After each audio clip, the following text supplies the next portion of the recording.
just a cage of bones. There's nothing inside.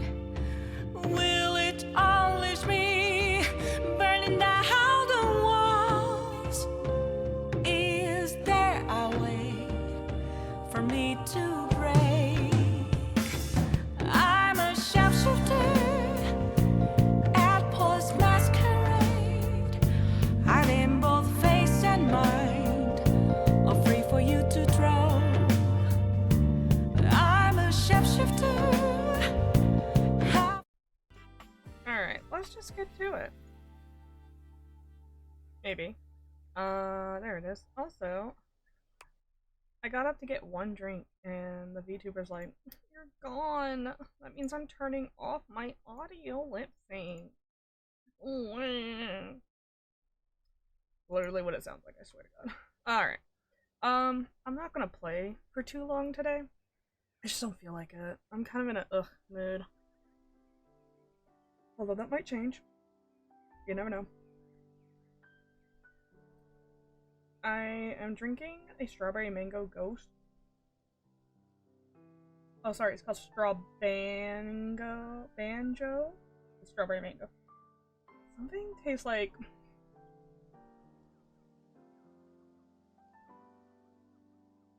almost like it's supposed to be like a daiquiri or something. Something like a mixer, you know? I don't know how to explain it. I like it, but weirdly like it. We have gotten quite a bit of people, but we are missing quite a bit of people. And there are plenty of people I hate. So let's see the data decks. We have 83 out of 102, so yeah, we got 19 more to go. Wallace instantly fell in love with us. All he says is Wall. Dorian is an auto friend. Bro, this guy, we are hot and the back and forth, I'm like intrigued. I'm curious about these two. Hold on. Florence is adorable. She's actually better than I thought. I thought she was gonna be an a-hole, but she actually genuinely cares about those that she's the mayor of. Stella's like our grandma that's in a unfortunate pyramid scheme. Gwendolyn's cute, but I'm good. She's got that like, I don't know. Kurt and Rod, I actually do love them. They're great. They throw shade. Something weird about Shelly. I like her hat, but I don't like her specifically. I want to be friends with Abel. Oh, okay. So she's an actress, and they do like a play thing every night that you can be in. And she has like a safe word so you don't go past her boundaries, right? Meaning she knows what her boundaries are. And she doesn't explain any of her boundaries before proceeding into a scene with her. And I accidentally crossed those boundaries. That's 100% on me.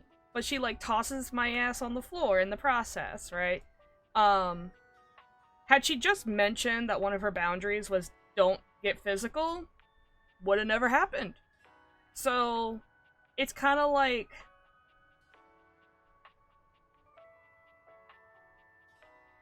it's like the least interesting way to be like, this person has boundaries and you have to respect them. Sure, we all have boundaries that should be respected, 100%. That's the point of safe words. But if somebody crosses your boundary and one of your reactions is to fucking like yeet their ass to the other side of the room and freak out on them, maybe you should tell them what your boundaries are so we can just avoid that altogether. So yeah, I don't like how she's written in a way that's like, I have boundaries and we should respect boundaries, except I'm not gonna tell you what they are, so if you guess wrong, I'm just gonna punch you in the face. And it's like, what if my boundary is don't punch me in the face? Hello? Like, dang dude, fine, it's fine that you have boundaries, but maybe tell me if it's such a big deal. I have boundaries all the, and they get annoyed, like, messed with all the time, but I don't fucking break someone's arm over it. So I just think she could have been written in a way where it's like, would you like to, you know, have the option to be like, would you like to know some of my boundaries? Like, yes, since we're gonna be in a play together where, you know, actors generally, half of it's verbal, half of it's physical, you know? Especially because the night was like a romance night or something, and it's like, may have just been kind of important to mention. So, I don't like this respect my boundaries, but I won't tell you what they are. Shit, you know? I'm 100% for talking about them. Talk about your boundaries, respect each other's boundaries, but mayhaps communication is something you need to work on. Weird, seeing how you're an actor and your whole point is communicating a role. Well, that's why she performs in the living room and not on stage. Anyway, I don't like her. It's almost like you should already know what her boundaries are. Like, no, people aren't mind readers. Fuck this guy, I want to punch him in the face. Hector is... It's crazy. The fucking conversation with this guy was so insane. It could be considered creepy. But I kind of leaned into it when I did it, so now we're, like, jiving. I don't know who this is. Something... It's gotta be like a houseplant. I don't see a houseplant in my house. I fucking hate this guy. He says schedule. Like, ugh. I hate him. I can't stand him. Worst Catboy ever. And I literally play a game with Catboys in it, so you know. I think I can judge. I don't know who this would be either. River's fine. She's just kind of aloof. These two are interesting. He's chill. She's cute. He wants to give you dating tips. This is also a crazy, wild ride. It's interesting, but it's a lot. It's a lot to deal with. I don't care about the gamer motif. I actually really like her and her design. So I will enjoy talking to her more. She's a little much. I also don't know how to get the information she wants. This guy confuses me. I think I did an innuendo without knowing and freaked him out. This is board games. I don't know where that is. I love Mateo. Our blanket is the best character. I have my blanket here with me right now. Blankets. Blankets are the best. She's kind of a bitch. She loves love triangles. She's okay. Michael Tatum over here. Fucking food. Me and him sat on Koa's lap in his scene. It was really weird. This guy tries too hard. I want to take a hammer to this guy. Just a sledgehammer. He's fine. He's over the top. His voice actor is Roy Mustang, and it makes me laugh so hard. I don't understand the army motif. Like, he's talking about, like, things that are coming to attack us, but I have no idea what he's talking about. I like her design.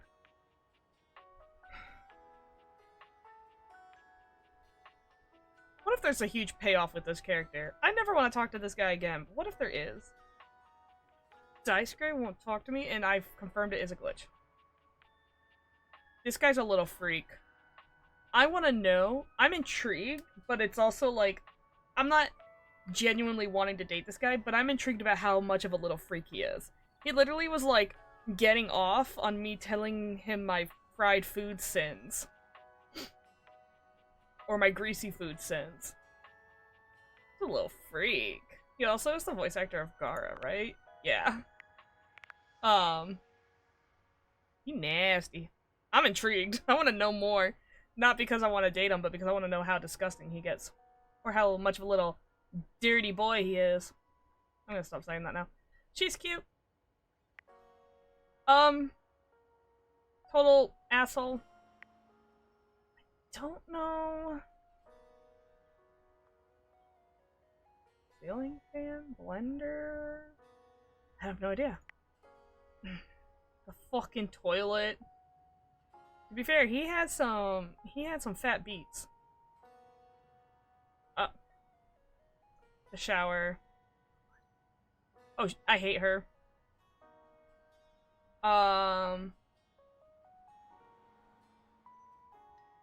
This is someone who thinks they're really cool for being, like, a hard ass, but honestly, as an adult, they come off as really fucking lame.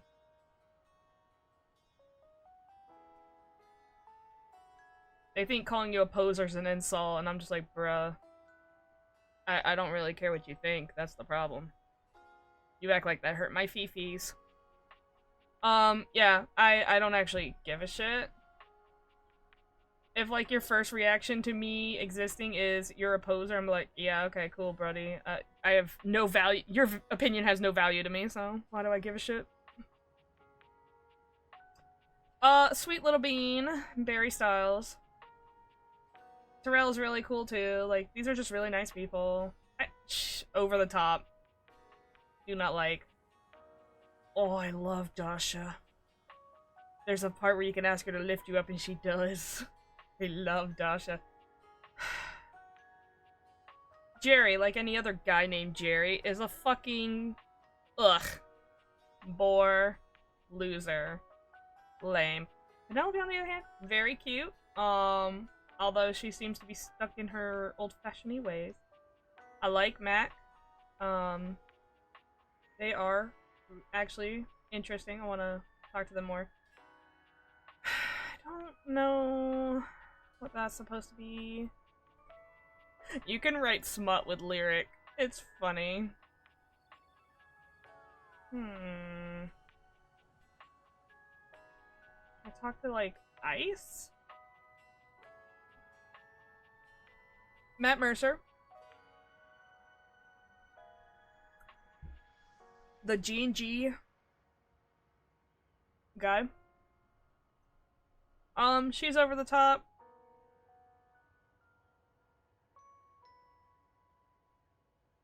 I didn't get a lot of time to talk to her. She's also over the top. Oh my god, I thought I'd hate this fucker. It's actually really fun to listen to. It's so stupid. She beeps, which is really annoying. She's very, suggestive, but she has, like, her voice is, like, really nice to listen to in that weird, suggestive way. Oh, her diary. She talks like a crazy person because she's all the writings we ever wrote. Oh yeah, we fell in love with the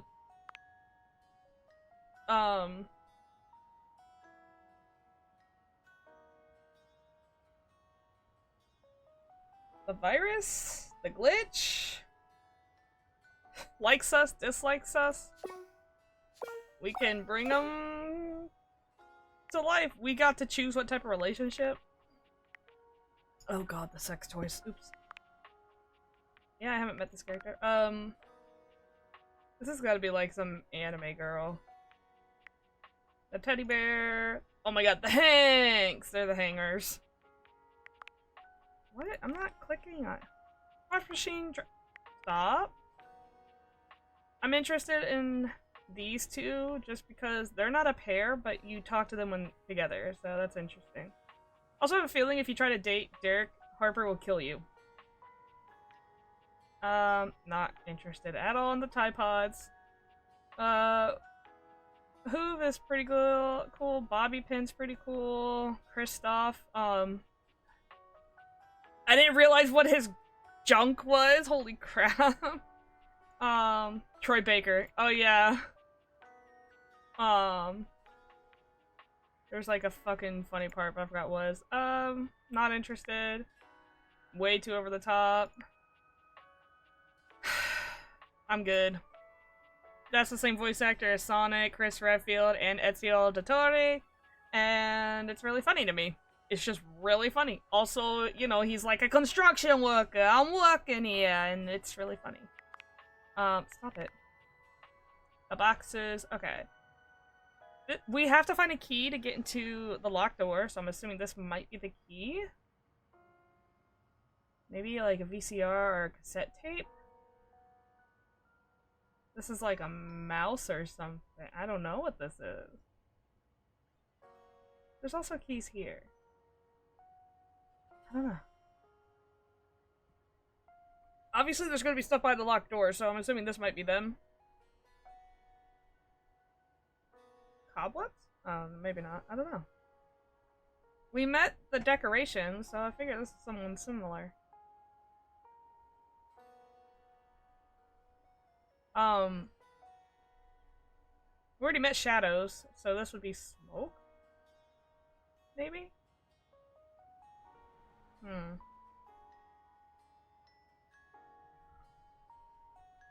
Yeah, I can't figure out some of these. Oh, he's holding something.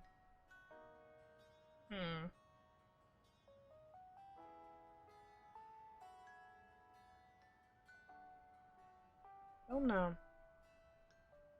Kind of blurry? There's the shadows, there's existential dread, there's my nightmares. I don't know. And then there's the DLC characters. So this has chords, maybe? Ah! Some of these I really just, I can't figure out. So a lot of this I'm kind of like, I don't know if we should.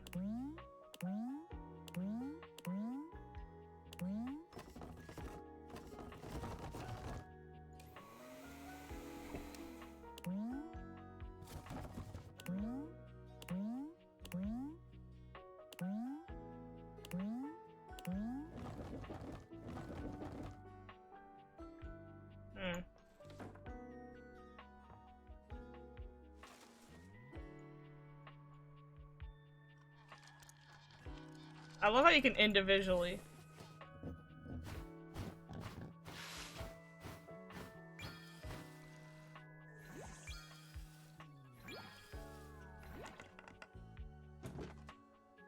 Sometimes when you mess with stuff happens, so I'm kind of just running around messing with stuff, because like that's how we got Dolly the Dust Bunny.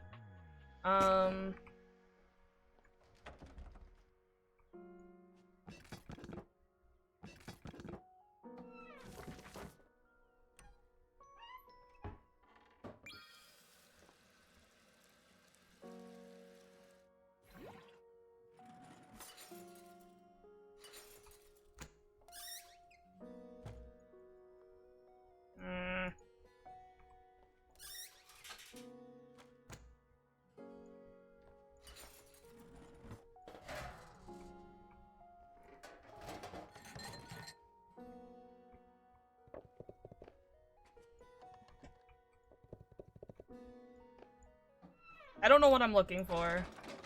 I'm just looking.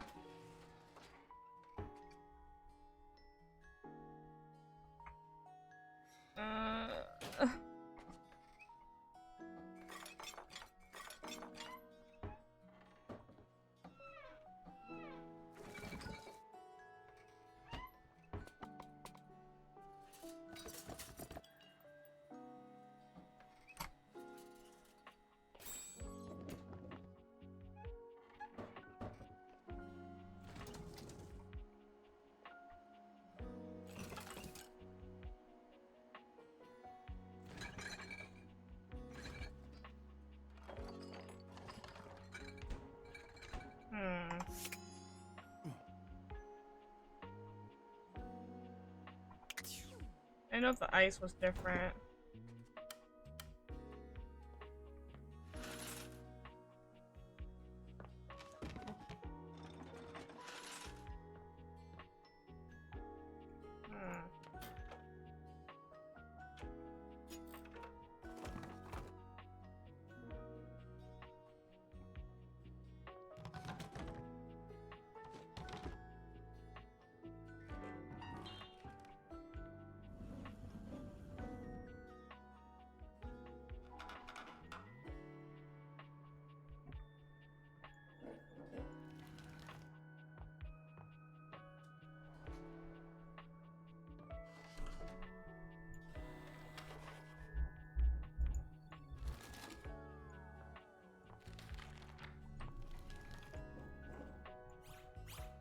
Yeah, I think messing with that got us.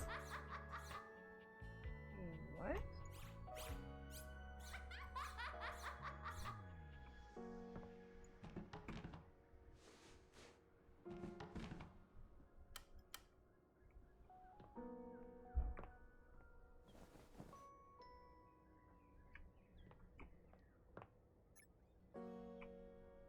Okay.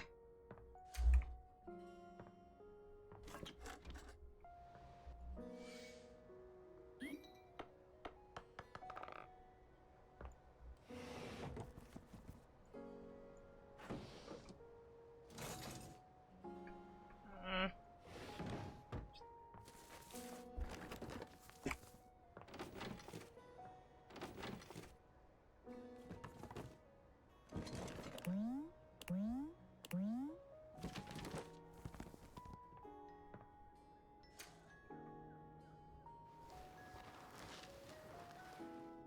Uh, uh, I'm sorry.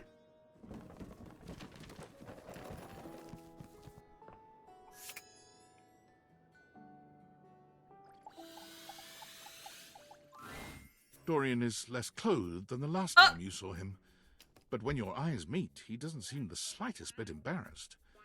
It's almost like he wants you to see him like this. Oh dear.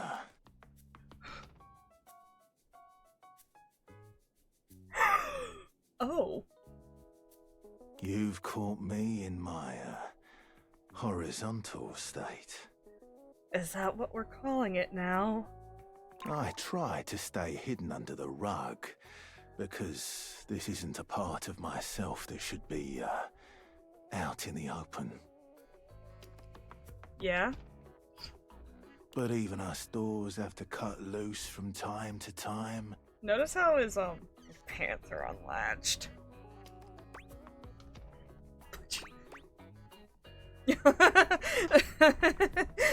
um, fuck it, we ball. You look hot. Dorian's abs seem to glisten a little more with that response. What? Do you like what you see?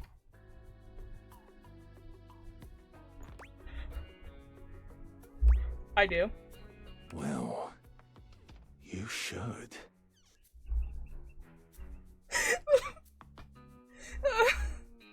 I like to keep in shape. Duty and all that. Yeah? I've been thinking of getting some more tattoos. Yeah. What do you think?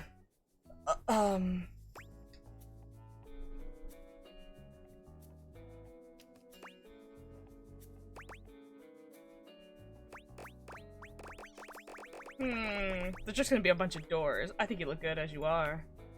That's why I'm undecided. Oh boy. Getting a tattoo is as permanent as scratching your name on a doorpost.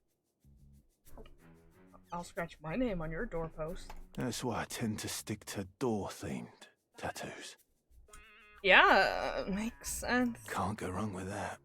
Thanks for chatting me up. We're friends, but The ghost of a smile tugs at his lips. even friends can have little benefits here and there. Oh, we're gonna be friends with benefits.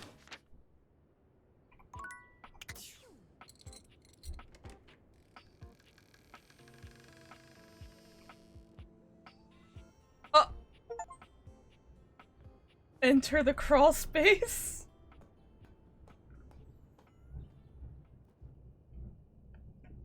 Oh, is that a key?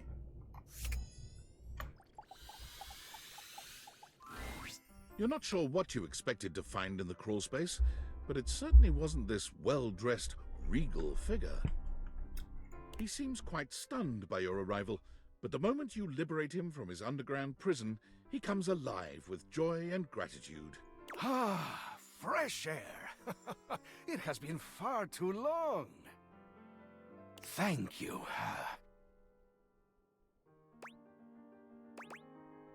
You're welcome. I have been trapped within that accursed crawl space for so long that well, I don't even know how long it was. time lost all meaning under there. But never mind that now. I am Keith, Oh, and I owe you Perspective. a real debt of gratitude, eh? Keith the key. Alright. Ah, eso! Please tell me, is there anything you're wishing for that I can help you with? Well, there is a door, and Dorian says I can't go through without a key. I'm actually looking for a way to get into the attic. You know where I can find it? Ha ha! Do I have some good news for you? I am in fact a skeleton key. I can unlock just about anything with a keyhole in this house. And a few things without keyholes besides. Oh, wait. That sounds very useful to have. I am nothing if not full of surprising talents. So, Dorian is giving you some trouble, eh? Nice to hear that some things haven't changed while I was gone. Well, fear not. Dorian and I go way back. We were practically made for each other, he and I. If you'll allow me the briefest intrusion into your pocket, I'll gladly accompany you. Without further ado, Keith leaps straight into your pocket. Me pocket.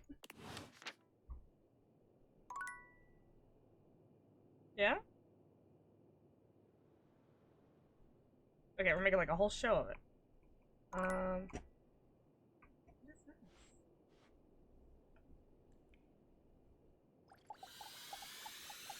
What is this? You see a concerned face Oh. peeking through what might be a cryogenic tube, The cassette containing tapes. tapes both sticky and cassette. I knew it. That's the one with the hair that I was The like, could be a face cassette or a notices your VHS. presence and begins to speak. Yes, this is Choice. I am officially found. Oh my god. Oh my god, wait a minute. These fucking cassette tapes are gay as shit. that's the lesbian flag. Wait. Maybe not. Is that... Well, no, because... Well, that's the gay flag, and that's the lesbian. There we go, and that's a trans. Is that supposed to be? It's like non-binary, and then they put orange on top for some reason. Oh my god, he's a night bright. Oh, a time capsule. Neat. You got it, compadre. Hey, mind letting me out of this thing? You are the thing, but you're also entrapped in the thing? Yup, I am both in and of the time capsule you now possess. Pretty rad, huh? Yep, totally. Guess I'll let you out. The stranger who Oh stands god! before you can best be His short described as shorts! nostalgia given form. An assortment of 80s memorabilia sculpted into a well-muscled male figure.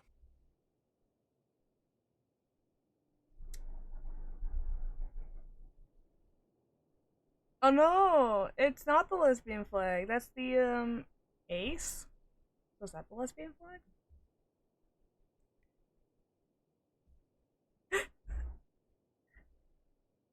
Woohoo! Yeah, I'm free. The 80s is surviving and thriving, baby. Oh yeah. I mean, the only thing that survived the 80s was scrunchies, headphones.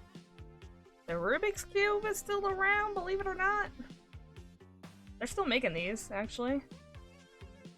But that's dead, that's dead, that's dead. I guess people are still wearing shorts. That little design aesthetic is dead, but honestly, I love it, and I'm not even from the 80s. Although his cassette tape ribbon obscures much of his face, you can still make out a friendly expression and handsome features. Or can you be an entire... Oh, nope. I thought you were a time capsule. Well, yes and no. Think of me as the essence of what's inside that time capsule. The 80s personified.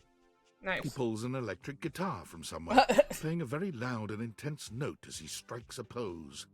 Better yet, don't think too hard Oh about my god, the Game & it. Watch. 80s fever reigns! Yeah! Oh, it's a etch a sketch. Nailed it. Yo!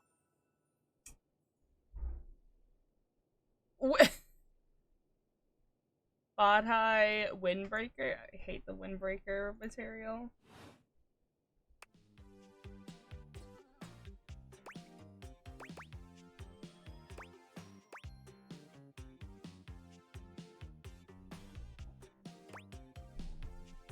Okay, I don't like this. It's like, oh, if you weren't born in the 80s, you don't know shit about it. It's like, bro, I'm allowed to know about the past without living it. Damn, bro. Oh, heck yeah, compadre! And the 80s love you back. Yeah. But first, I need a minute to decompress, if you know what I mean. Because you were sealed in a tube. Totally. Radical, dude. Precisely, oh fresh one. I didn't want to say tubular. That's too much of a pun. Now you're getting it. You good down here? I wouldn't mind a new view. Catch a few rays, maybe watch some boob tube. Booba tube?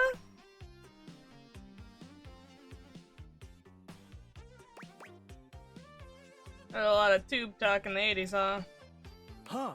I guess so, now that I'm, like, hearing it out loud. Alright then, I'll be around just chilling like a villain. Can't wait to learn about where you come from. Sounds different. I'll teach you the ways, Daniel-san. Oh my god, Karate Kid reference.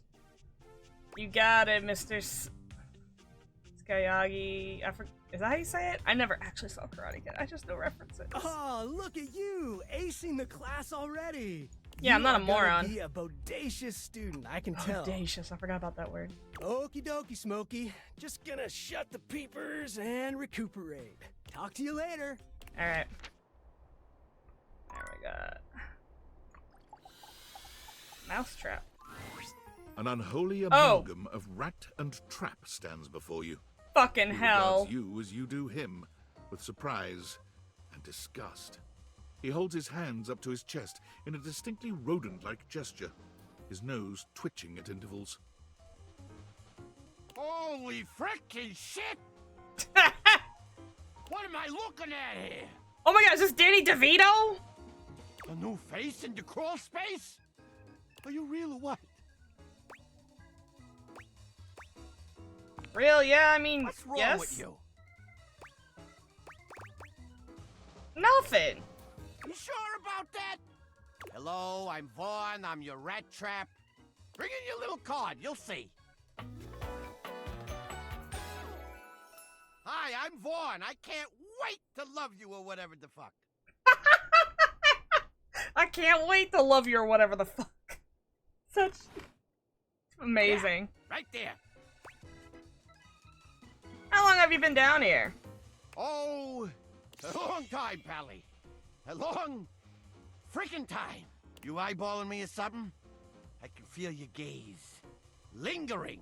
I hate this man so much, but it's funny as hell. I don't even remember setting a mousetrap. Damn. Rat trap. So you like a murderer or rat trap? Sorry. Thanks. Aw. Vaughn stops for a moment, his nose twitching as he sniffs the air. He squints at you, suspicion in his gaze. Hey, buddy, you got cheese on you? Nah, should I?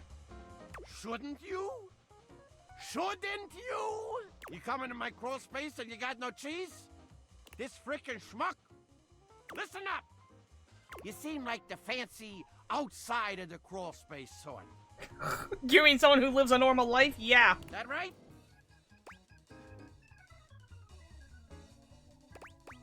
I wouldn't say I'm fancy. Look at the way you talk. You got no character. Oh, I'm sorry. I'm not a fucking goblin living underneath my fucking house. So I'll let you in on a little something. Yeah? You want to make a good impression? Sure, why not? Then you bring some frickin' cheese with you. That's a life lesson for you too, kid, in a metaphorical sense. Though in this particular instance, I mean it very literally. Give me that cheese, baby! Get some cheese, I start chatting, okay? You wanna know more? Throw me a slice. Cheese, got it. Check the fridge, Slowpoke. Oh my god. No, I wanted those on. Yeah, we know. Da-da-da. Even I don't feel like I should know that name. Dana Snyder, you do a great Danny DeVito impression.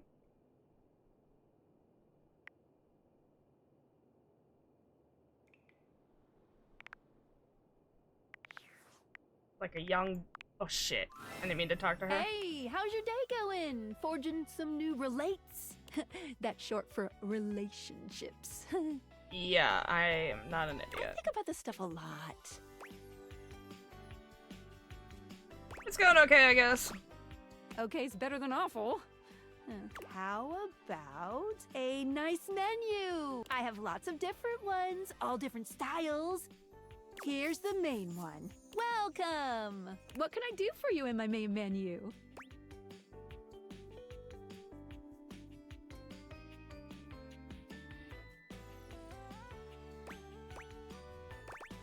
I'm done. Oh, yeah, I'll miss you.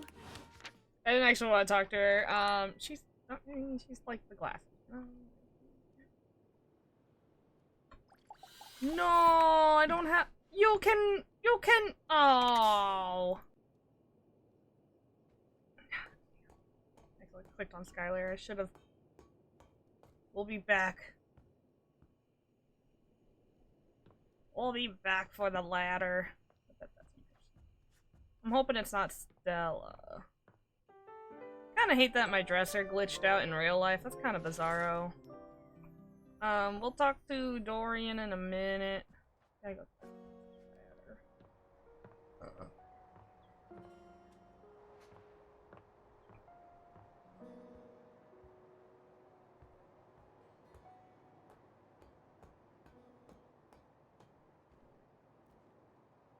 Shit, where am I gonna find 80s man?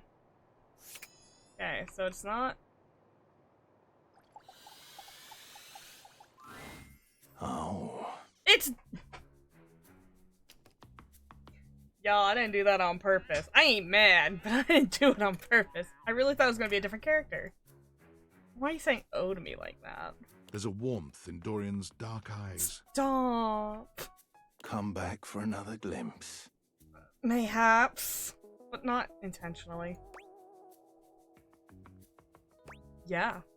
Fuck yeah, we're leaning it. Alright, y'all. Playing this shit with headphones is a whole different experience. Oh my god, I hate this. So I got new headphone cord because my rabbit ate my other one. My other one was rubber. This one's nylon. And if you've never had the pleasure of hearing things that are probably not a problem for most people, the noise of the nylon cord rubbing against literally anything makes my skin want to run away. Literally, I want to rip my skin off, which is also another problem I have. That's why I have to avoid being itchy, because, you know, might not have no skin in it afterwards. So, yeah, I got this new cord. It's nylon. I hate it. Really, really do. But the rabbits love chewing on rubber. Oh my god. Like, I bet if I put hot glue in front of them, like solid hot glue, they'd be like, ooh, I'm gonna eat that. Not try it, actually. I was like, oh, should. No? Never mind. I may be a trap, but I'm not here to harm you. I'm just an easy way down into the crawl space. No, you're easy. Better than a hole in the floor, if you ask me. Don't want to allow rats easy ingress. Why is he talking like this? Y'all. I'm gonna have a hard time playing Final Fantasy 16 after this game. I'm just saying. Oh my god, his voice is so good. I love it so much.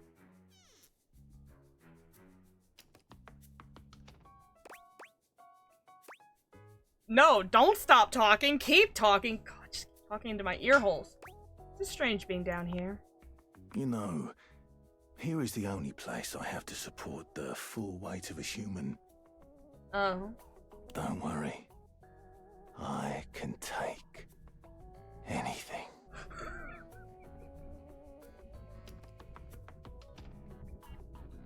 My sanity is about to break. God damn!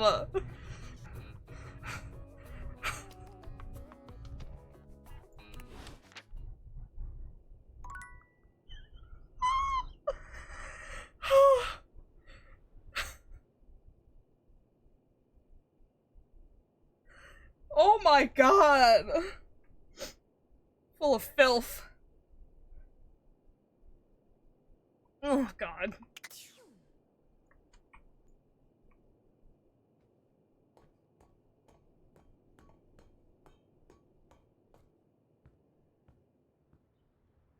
Alright, let's close Dorian.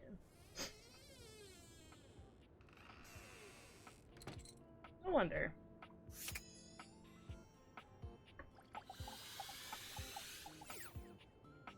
Well, what is it?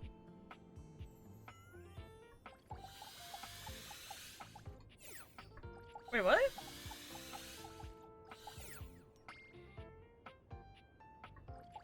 I don't get it.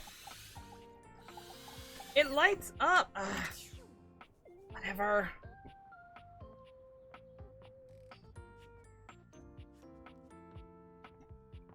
Excuse me.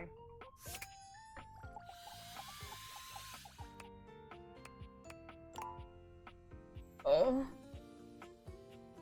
Oh.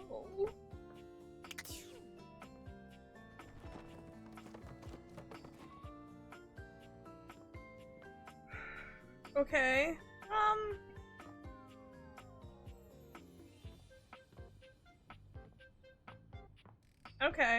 Okay. Okay. I'm gonna make some progress on some other characters. Oh! Move to here. Let's make some progress on Bobby Pin. We just have to find her in some places. Right here. Boo! I knew it was you. Oh! You startled me. Did I? Damn, couldn't you have maybe screamed a little or something? That's like saying, oh, that's hilarious, when someone tells a joke. Like, bitch, if it was hilarious, then laugh. A little hee-hee-ho-ho won't kill you. A little hee-hee-ho-ho won't kill you. But look at me going on when we've got business to discuss. Welcome, recruit, to the future location of the heart of the Pin Crime Syndicate. Bobby gestures expansively to the laundry room. Just look at all the opportunities here. Tell me more, boss. Oh yeah, I like the sound of that, boss. So check it out. I call this one Sud Scam. You go out around the house, spilling stuff all over the place. You know, by accident. Wink, wink, wonk. They wink at you 4 times in a row, huge and exaggerated, just to be sure you're both on the same page. When they're like, oh man, what do I do? My clothes are ruined. You tell them you got just the person for them, and you send them to me. You wash their clothes, and while that's going on, I go through their pockets. Next thing you know, we're rolling in the dough.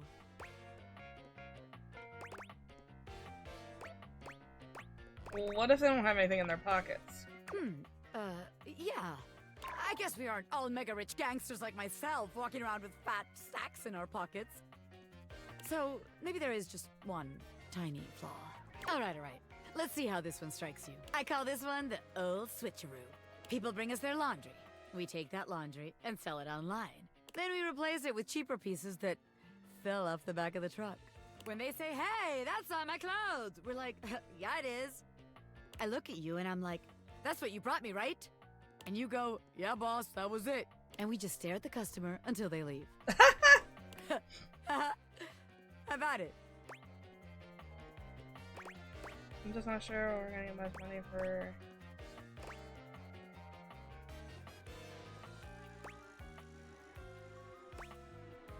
That scam only works once. Damn it, recruit. And you're right, you're right. A scam's gotta be self-sustaining. Otherwise, there ain't no point. Okay, so maybe that one wouldn't work. But there's gotta be something good here with stealing clothes. After all, that's where people keep their valuables. A red-haired laundry hamper explodes into your midst, all rage and indignation. She points at Bobby with a trembling hand. Stealing clothes? Ah! What the hell? I won't let you take anyone else! Never again, you hear me? Never again. Calm down, you harebrained harpy. I'm just spitballing ideas here. She points at you now. Take your kidnapper friend and get out of here before I toss you out myself! I'm going! Yeesh!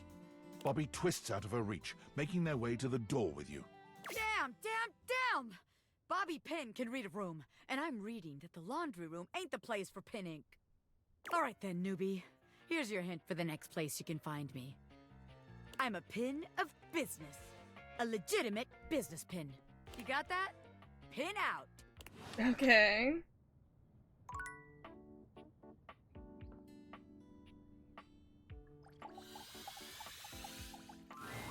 Once again, Harper and Dirk are going at it when you walk up on them. This is the This toxic time, relationship. Dirk is the one shouting. You need to let go of this stupid Chappie thing. I'm not him, and I never will be. Oh, shite. Don't you dare say his name. You could never be him. I envy him, to tell you the truth. He finally escaped from you. Harper is stunned into silence, her lower lip quivering for a moment before she points a finger at the door and screams. Get out! Get out and go do whatever it is you do when you're living your double fucking life! I can't wait to get out of here and not hear your shrill-ass voice! That's what I do when I'm away from you, by the way. I just enjoy the goddamn silence! Oh my god! This is a huge fight. Go enjoy your goddamn silence then, you fucking asshole! I will! Dirk stomps away from Harper, stopping for a moment to look at you.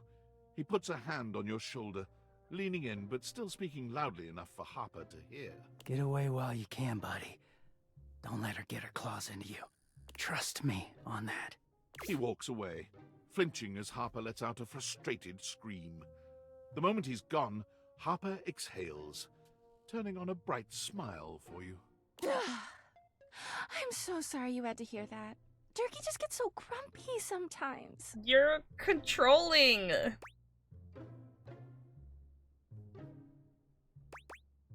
Didn't he ask you not to call him that? Huh? Durkee? Oh, he doesn't mind. He just gets weird when other people are around. You say his name in the right tone, he'll let you call him anything. Oh, God. Oh, Durkee. You seem like someone who gets relationships. Yeah, well, you don't. I've been thinking a lot about my relationship with Durkee lately. You'll listen to me, won't you? You should talk to an actual therapist. Harper beams at you, as if you'd agreed to listen. God damn it. Oh, good. This way.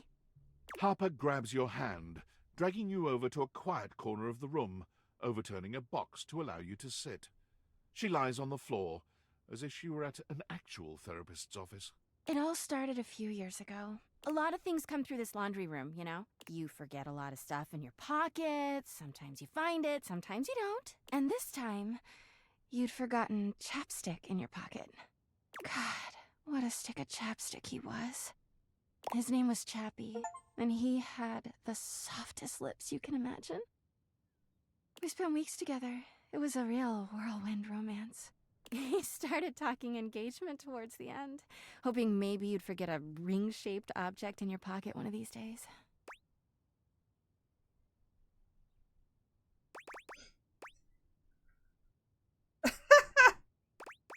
Oh yeah, I was looking for that chapstick for ages.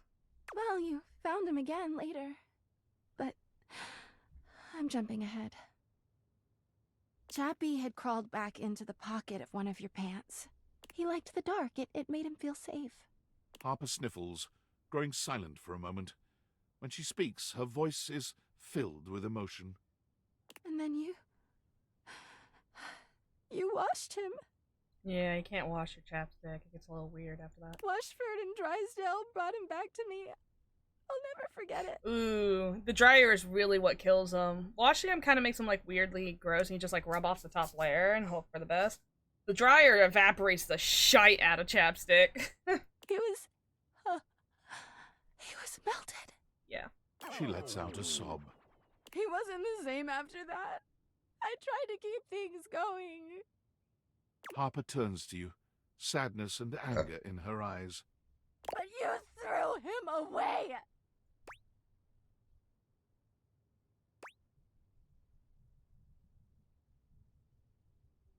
I didn't know he was practically engaged, or a he. That doesn't make it better.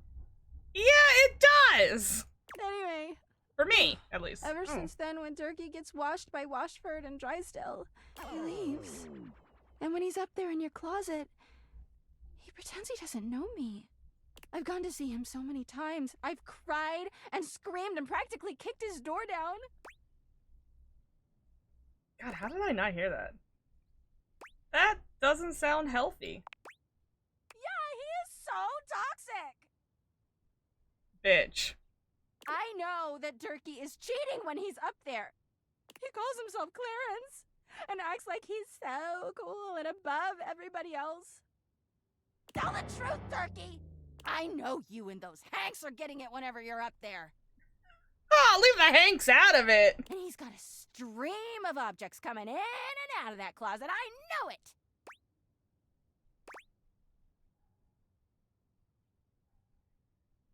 You keep saying you know, but... Because I do! Everyone's always like, oh, how do you know, Harper? How are you so sure? She taps her temple. Hamper's intuition, honey. I know how nasty he is. I know he can't go that long without getting some. Anyway, I've been thinking a lot about our relationship lately. Obviously, I've done nothing wrong and never have. But I just love my Durkee so much. Even though he hurts me so. I just don't know what I should do. Leave him, obviously. But I love him so much. I just can't do that. Damn it, I was trying to save Dirk. Well, I guess I should go. Durkee could be doing God knows what out there. I gotta find him before he cheats on me.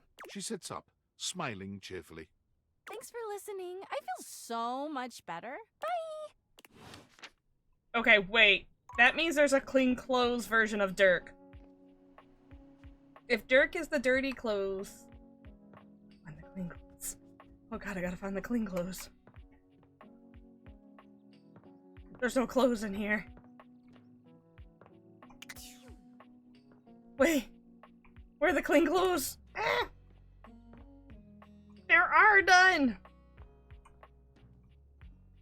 What? What? What? What?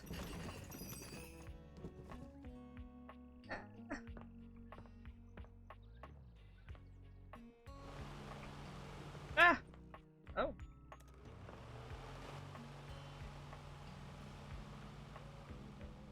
So I can't find Clarence or whatever? No, I didn't want that.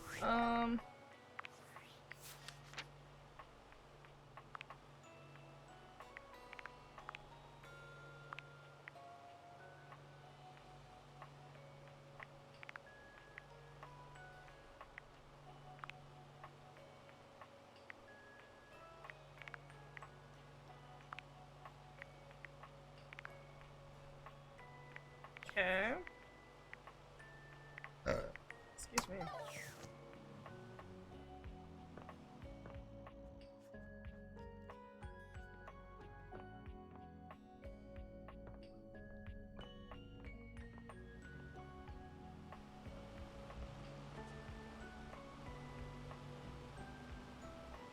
What the fuck is that on? Alright, so we talked to the hamper. I guess we can do curtain rod. They said see him at different locations. Buongiorno, amici. I hear we are discussing passion. To discuss passion, Nani? it is, well, my passion. I must tell you, truly though, you two are as yet unschooled in the arts and sciences of this noble sensation. See? I told you. You paid him to say that. I can assure you, he did not. No payment for passion for Fabrizio. I do this for love. Swagger is not a romantic skill, you see. You have much of one, and very little of the other. Tanto e poco, see? That is why La Bella Gwendolyn has rejected your advances with such a chilly seal. Ooh, this sounds juicy. There's nothing to get all in a bunch about. Don't let him downplay it. Fool was head over heels. Ah, see. I remember this. Your heels were very much over your head, amico. Shh! Keep it down, yo. No, così. But you should be proud. Shout your passion from the rooftops. We declare our love boldly. Except for when you fumble the ball as badly as Rod did. I didn't fumble anything. Fabrizio, do you remember Rod's line to her? Ah, naturally. Even if we fail, we should be proud. And you failed quite wonderfully, amico. All right, settle down. My God.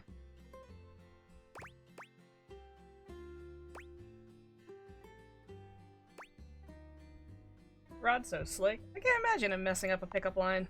Ah, il tuo ottimismo. It is a joy to see your faith in your friends. Dude straight up said, I can see our future through you, Gwendolyn, and it looks as clear as can be. Lame! It wasn't that bad. Oh, see, it was bad. Again, nothing to be ashamed of. But see, where your fumble, is it? With orgoglio. See? It was awful, right? Oh. I hope you picked your ego up after that one fell through. Did she? Oh my God, that one's mean. You know what? They're giving this guy a hard time. It wasn't that bad, was it? Okay, it's bad, but I think I would have laughed in like a, oh, that's so sweet and stupid kind of way. Nah, I hope you picked your ego up after that one fell through. It wasn't even that serious. It became apparent that Gwendolyn and I were better off as friends. You got rejected. That's what happened, bro. I think it's funny how y'all both have to dig into the past to make fun of me, when Kurt does ridiculous stuff on the daily. Nice try, buddy. Ah, yes. An excellent point being made. Kurt, you too are very silly. Un piccolo sciocco, as my mama used to say. How did this get turned around on me? I can't help if Fabrizio agrees with me. You are both piccoli sciocchi. Perhaps it is why you are such fast friends. Ha! See? Both of us. Perhaps, one day, working together, you two may approach the romantic prowess that I possess. You've got swagger? You might say it is ingrained in me. Ah. Ooh, I need to learn from you. Yeah, that confidence was pretty boss. I am, amazingly, when taken in the light of all my other gifts, also a generous teacher. Come to me should you ever wish to practice the nuanced alchemy of passion. Let's do this. We'll catch up to you later, human. I don't want to miss anything Fabrizio has to say. Okay, have fun. Lezione 1. You two are quick and dexterous with the shade, as you say. But in romance, we must master the compliment. Ooh, this is the good stuff.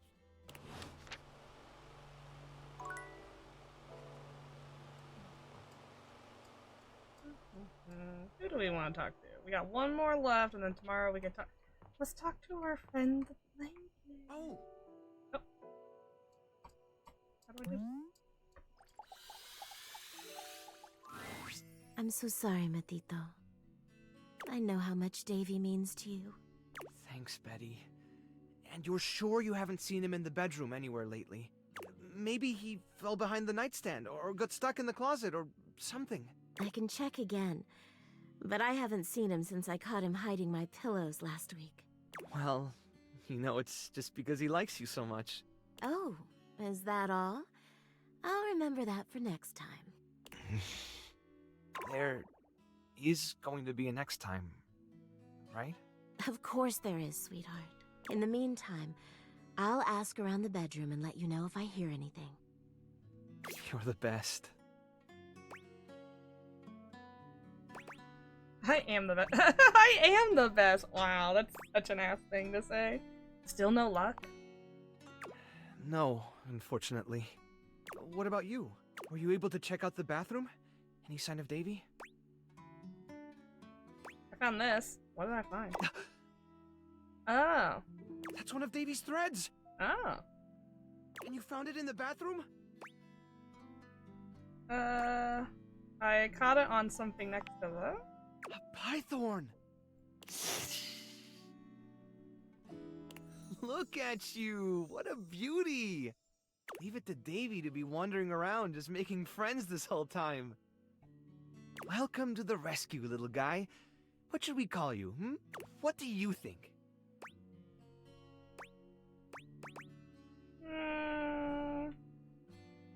Something... poetic? Poetic, huh? Are you a soulful little python? How about lilac? Well, if the thread was still there, Davy couldn't have been there that long ago, right? Oh, this is great. We should focus on the rooms downstairs. One of the responses to the Placebook post was from Telly. Apparently, Davy got caught up in Connie's cords not long after Hoove saw him in the laundry room. Connie? Telly said that they lost track of him, but they're still untangling things, so he could be stuck back there somewhere. Can you go check it out? I'm on it. Finally, some good news. Hang on, Davy. We're coming, buddy. Come on now, Lilac. Whoa.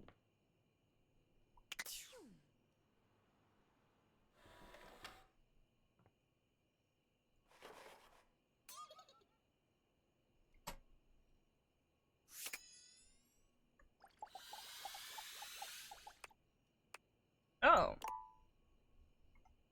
I already talked to that object. Who is that? I'm so confused. I kind of wish if you know who the object is, like it would tell you like a little picture so I don't keep talking to the same fuckers. You know? Yes, I know we're gonna talk to Dorian in a minute. Cause who the fuck is that?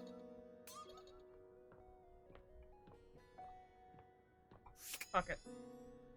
Who are you, little spring? An amalgamation of pig, spring, and pen appears before you. This must be an animal, but not the Davy you've been looking for. It leaps into your pocket, ready to go back to Mateo when you are. Except we can't talk to Mateo, can we? Yeah, so anything related to him... I'm stuck in the crouch position.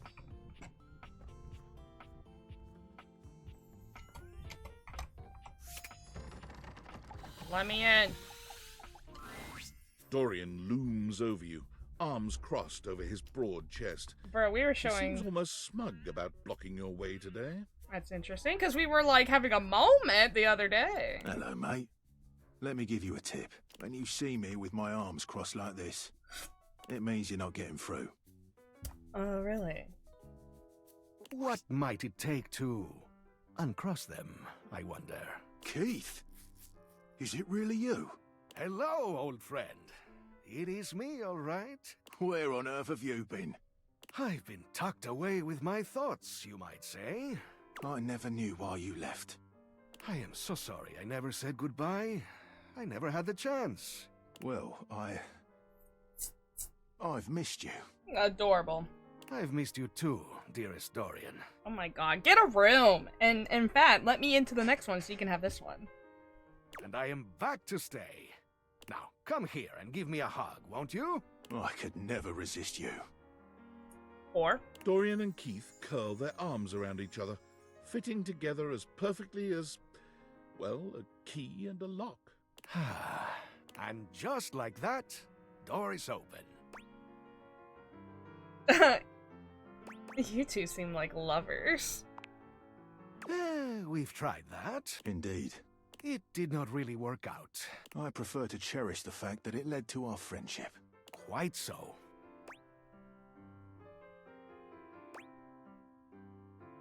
Don't you think love can include friendship?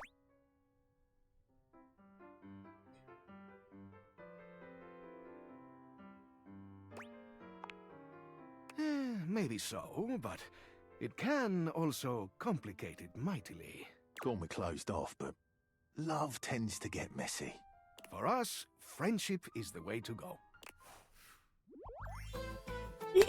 We're friends. The treasure trove of friendship is open to us. Yay, more stuff.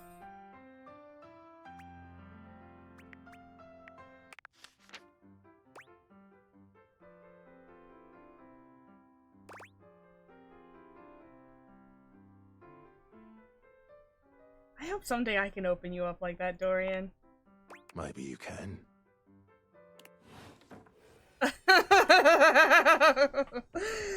Oh, I just love his voice. I'm a little gremlin for good voices. And he's got a good one. Question is, why is the attic not above me?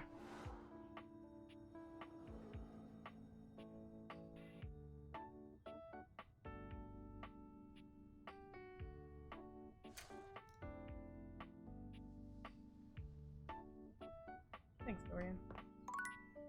Okay, so now a plant! The board games! Oh my god, whatever that is. The the HVAC! A safe. Alright, let's go with the plant. A Yes, flowering I was right. beauty waves at you, her radiant smile inviting you closer. Abundant plastic foliage frames her pretty face, and a little inanimate hummingbird rests on her shoulder. She looks rather like a fairy tale princess, and the delicate way she carries herself does nothing to belie that impression. Oh my gosh, hi! I love her skirt is the vase itself. I'm Prissy. You probably already know that. It's polite to introduce yourself, though. So hi! Hi.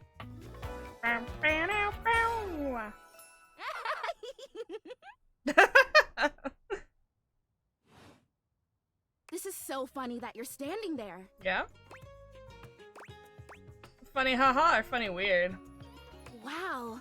Nobody has ever asked me that question before. I guess, yeah. It's a little of both. Because I was sitting here, imagining how wonderful and helpful it would be if someone was suddenly standing there, like exactly where you are. Oh wow. And then boom! Here you are, like magic! Yeah, it took a couple of days, but yeah. My mere presence is the answer to your... Yeah, we're gonna go with that one. I don't want to say weird as object. Yeah! Well, no. I mean, kind of. You're definitely great. Probably. But in my imagination, the person standing where you're standing also did stuff. Oh man, I gotta do... That makes more sense. What kind of stuff? I need you, please, to flirtalize me. Boy. You want me to what you? No idea what that is. No, sorry. You what? I get your confusion. It's totally understandable. Here's the thing. I am a plant. Yes. Yeah, sure. But if you had to guess, what am I made of? You know, actually, now that I've asked, I take it back because I don't want you to answer that. I already know the answer. I don't like it very much. Just in case you hadn't already deduced this, I am made of plastic. You know. I know. It is the great, confusing injustice of my young life. Even saying that word. Plastic. I was gonna move her to the sun, damn. I am made of plastic. I would really rather not be made of plastic. I would rather be a real plant. I want to grow. I want to reach for the sun. And I want to feel the photosynthesis in my leaves. Right now, I mostly feel dust in that Labreeze, your room is clean now, smell good spray. Which doesn't actually smell that great, if I'm being honest. I know, it's so perfumey. So perfumey. You spray it and all of a sudden you're like, oh my gosh, why am I in a perfume store? Which doesn't mean that perfume stores can't also be clean. I'm sure they can. Cool. I feel like we got off track here. Oh my gosh, we have. We started talking about... Wait, what were we talking about? Nah, doesn't matter. I'm pretty easy to distract, as you might have noticed. Let's get back to the Flirtalizer. This is really important. The Flirtalizer is the result of months of dedicated study on my part to find a substance that will... Drumroll, please. That's not it. That's drumroll. There we go. Make me real. I'm a real boy! Prissy presents you with a green jug, covered in pictures of flowers aggressively mugging for the camera. This is about what you expected from something called Flirtalizer. Real? Like, real live plant? Really. Cells, leaves, the whole 9 yards. I have done so much research.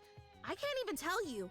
And this is the answer. The gold standard for making plastic into chlorophyll. I just need you to give me a good dousing right at the roots and then stand back and watch the magic.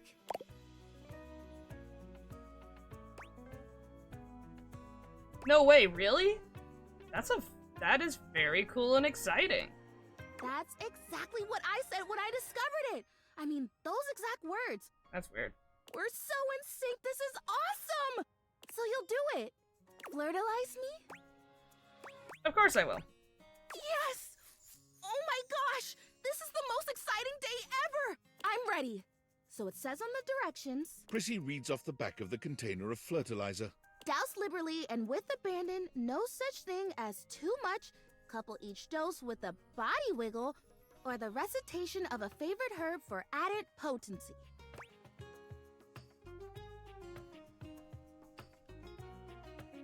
Oh, a spell. Perfect. I know! I love the honoring of all these magical elements. So excited! Douse me! Douse, wiggle, and recite. You spray Prissy from head to toe with the Flirtalizer, punctuating each spray with a wiggle of your backside. When you're done, you cap it all off with a recitation of the most delicious herb you know. Ooh, I think I feel it working. Is garlic an herb? I don't think it is, but I fucking love it. There's this really strong tingly sensation. I do like thyme. The spell you are casting definitely gets my vines all twisted up. You take a moment to inspect Prissy. She looks a bit shinier, but otherwise the same as before. Do I look different? I don't feel different. I mean, I feel wetter, but that's probably just from all the dousing. What do you think? Do you see anything? Honestly, no. Oh. Well, shoot. This was a result of a lot of research and a lot of investment. Like, heart investment. But it's okay, because it was also my first real attempt, and all great endeavors have failure before they have success. That's true. So, I'll try again. Hey, would you be willing to help me again? If I need it? Totally, you're fun. Thanks. I am fun. Well, I better go dry off. Don't want to risk mold and mildew.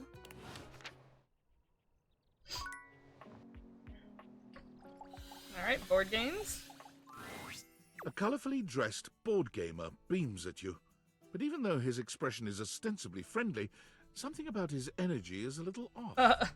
His smile is a little too wide, his stare a little too intense.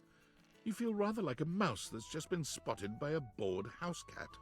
Why a gee-gosh golly and a hi-de-ho! Is that?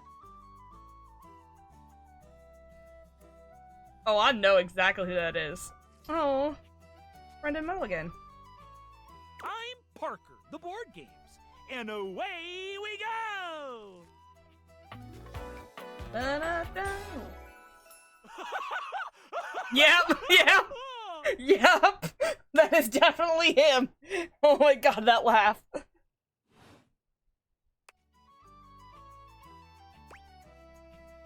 Hi, Parker. Hi there! I do love meeting new people to play with. I love his voice too. In a different way. Not in the same way as Ben Starr. And I do need new people to play with these days. I'm awful lonely up here in the big ol' attic. But you seem like a nice sort of someone already. Maybe you could be my next relationship. Would you like that? I would. Oh boy! Well, if only it were up to me. What? You see, my whole deal with relationships has to do with rules. I just want to be friends. Calm down. I love rules. If you want any sort of relationship with me, good or bad, we have to go through the rules. Want to hear them as they pertain to me? As they pertain to my whole deal and how this is gonna turn out? Sure, why not? Glorious! Just finishing off my energy drink. In order to achieve a relationship with me, you must play these board games 3. Of course, it's a riddle. If you beat me or unseat me, more chances for love will greet thee. At the end, I roll a die to achieve a status. This, in the end, will be our dating apparatus. I like his voice in like a cheerful way. So our relationship is just up to chance? Ultimately, yes. But your actions during each game can change the weight of the die. The more you win, the more chances to love me. What if I want you to hate me?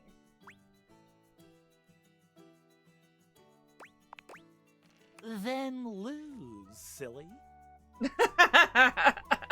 Meet me here next time for our first game, Sandyland! Okay. Can't wait. Wowee! What a little weirdo. Is there a light in here? Excuse me.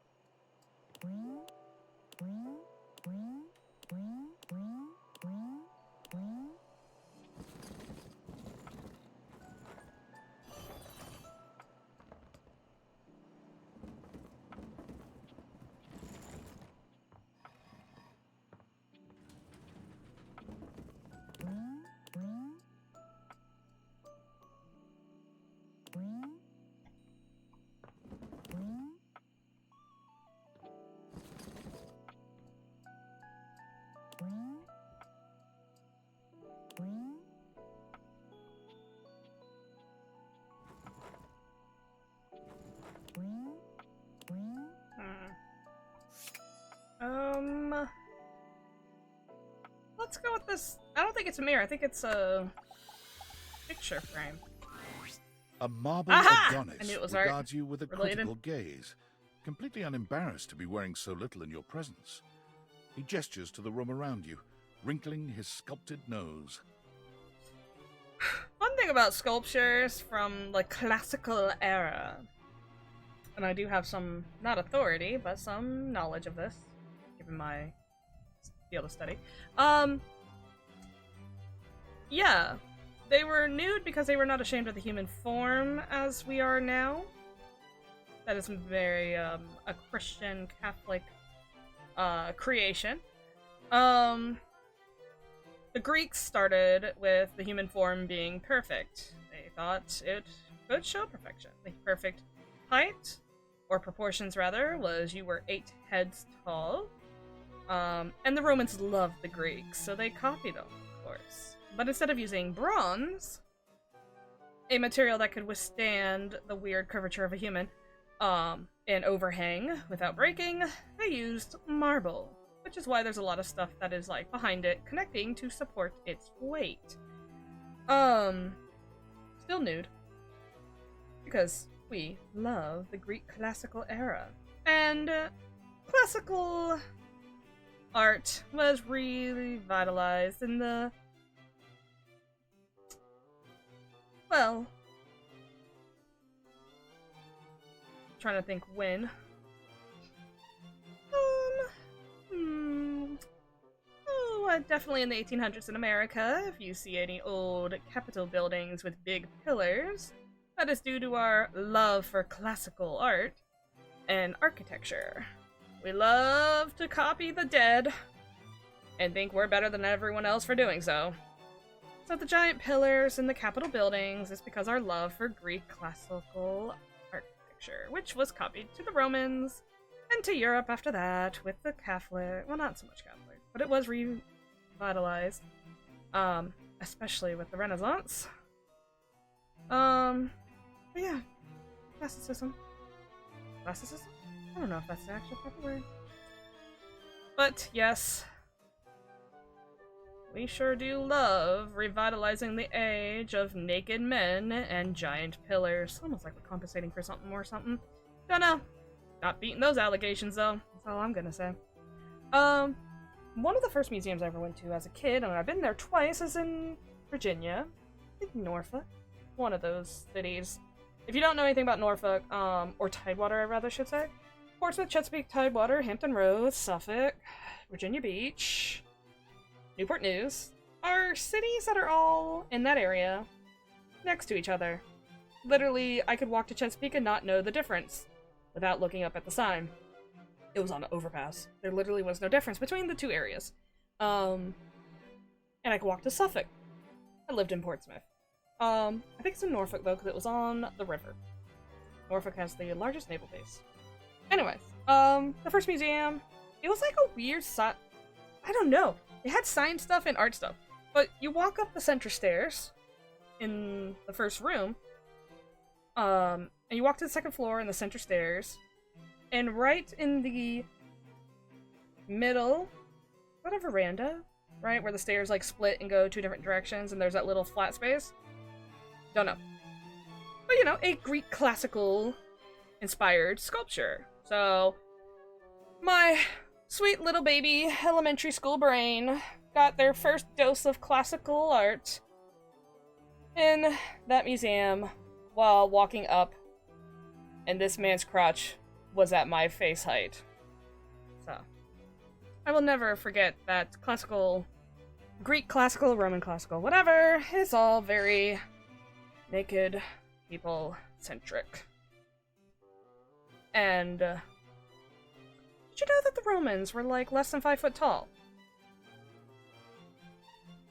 And that the Gauls, the ones who were in like in France and stuff, were huge compared to them. They're like almost normal. They're horrified of it. It's funny.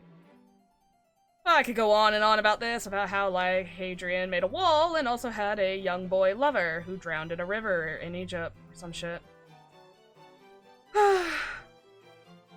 I sure did learn a lot in college. A lot of stupid ass shit I don't care about. Did you know that Hadrian also, you know, brought his wife and his young boy lover to Egypt and his wife, like, on this, like, this was already old by their standards, right? This old, like, I forgot what it was, but it's like, an obelisk. I don't know if it's, I don't know. Anyway, she, like, literally scratched her name, and I forgot her name, whoever Hadrian's wife is. Like, scratch her name, blah, blah, blah, was here. I'm like, huh, classic graffiti. So anytime someone scratches blah, blah, blah, was here, just remember, that is inspired by the classical Roman era of graffiti. You want to be pretentious. I should do that to a kid. There's plenty of kids who write that shit and be like, I see you are imitating the classic Romans of ancient times.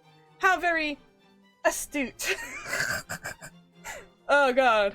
They'd be like, I don't know what any of those words you said mean, because I don't know how to read or write beyond a second grade level. I don't know what big words are. That's actually true. Anyway, moving on. Oh, a preponderance of dust. Indeed. I just went on a whole fucking tangent because this guy appeared. Oh. Ah, yes. The stance that he takes is also very classical Roman and Greek inspired. I'm so glad you're here. As the owner, the curator of this house, I feel this must be brought to your attention. Just look at that. The dust has created almost a cake-like texture.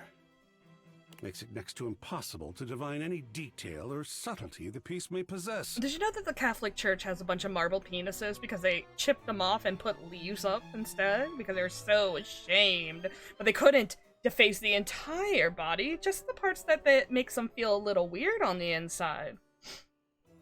Ugh. Fun.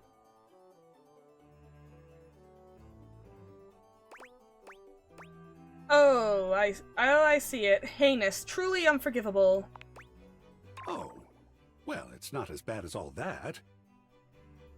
Is this the fucking narrator's voice? Perhaps it indicates a gentle lack of attentiveness, but that can be remedied.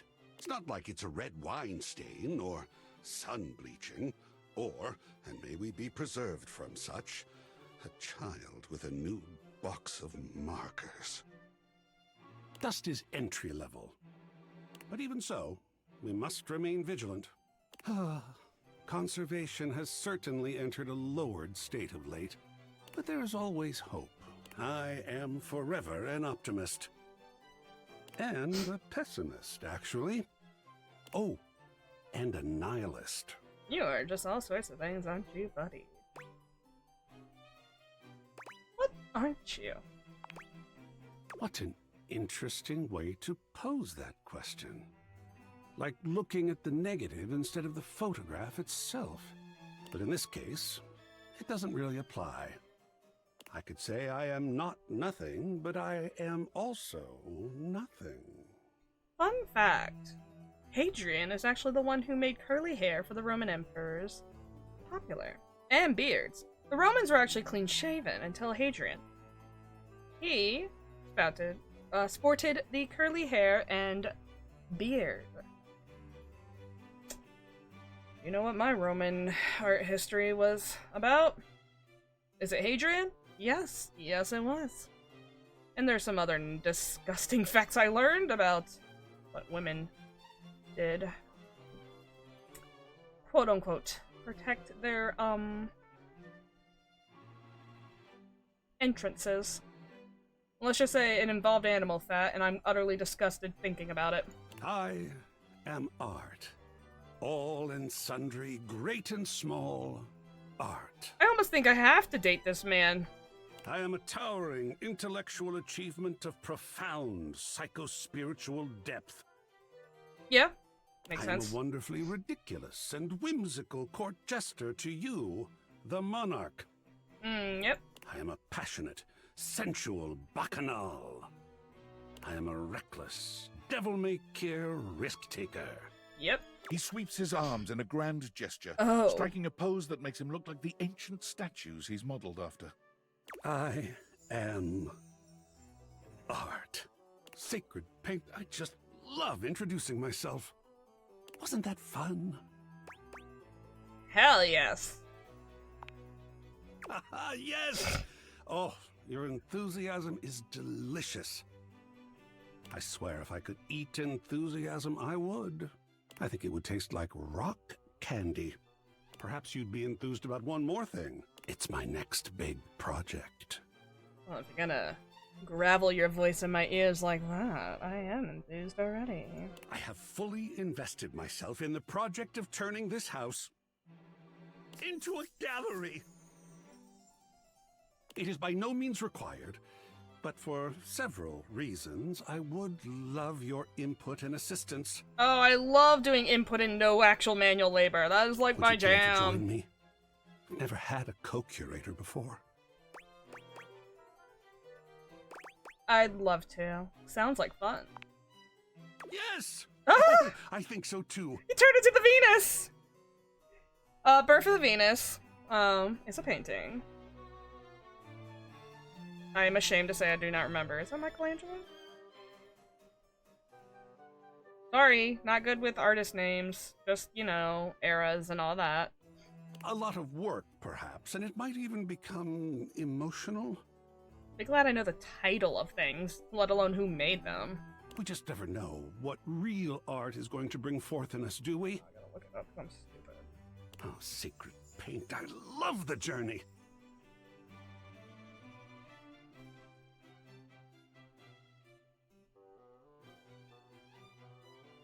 Oh, Michelangelo, that'd be...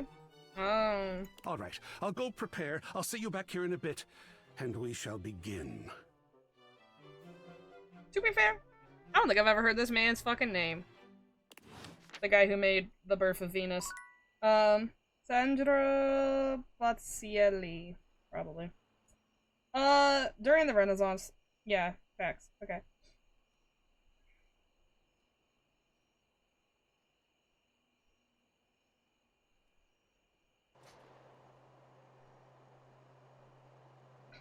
I'm illiterate. I was scrolling, it said medium, and it says tempera. And my dumbass said temperature? What is that? Oh, fucking hell. How the hell did we even pass college? Ugh. What the fuck is that? What is that? When you bought this house, you heard rumors the place was haunted, but you never paid it any mind. But there's no question that the spirit floating before you is a ghost. She looks like she came straight from the 80s. Yeah, I was gonna say. Her clothes as dated as her skin is translucent. Her eyes lock onto yours, and a chill runs down your spine. But where you feel a tingle of apprehension, this ghost seems elated. Oh my god, oh my god, oh my god! Hi! Wow! Zoe Bennett? Why do I feel like that's like a real person? Hi. Hi. Hey, yeah, hi, what? I don't know. Oh my god, what are you? Where are you from? Do you like ice cream? This is the best day ever. Meeting me is the best day ever? It is! Unless it's night. It's hard to tell in the attic sometimes. I've just been up here all by myself for God. I didn't even know how long. You'd be amazed at how bad my sense of time is. Like, it's actually kind of crazy. I can't even tell the difference between a minute and a month. But I have just been here, you know? And I am so bored. And I'd just give anything for someone to talk to. And I was just thinking about that. Like, I think a lot. Like, I'm such an intellectual. Oh god, we just got done talking to the intellectual art, and now we're talking to the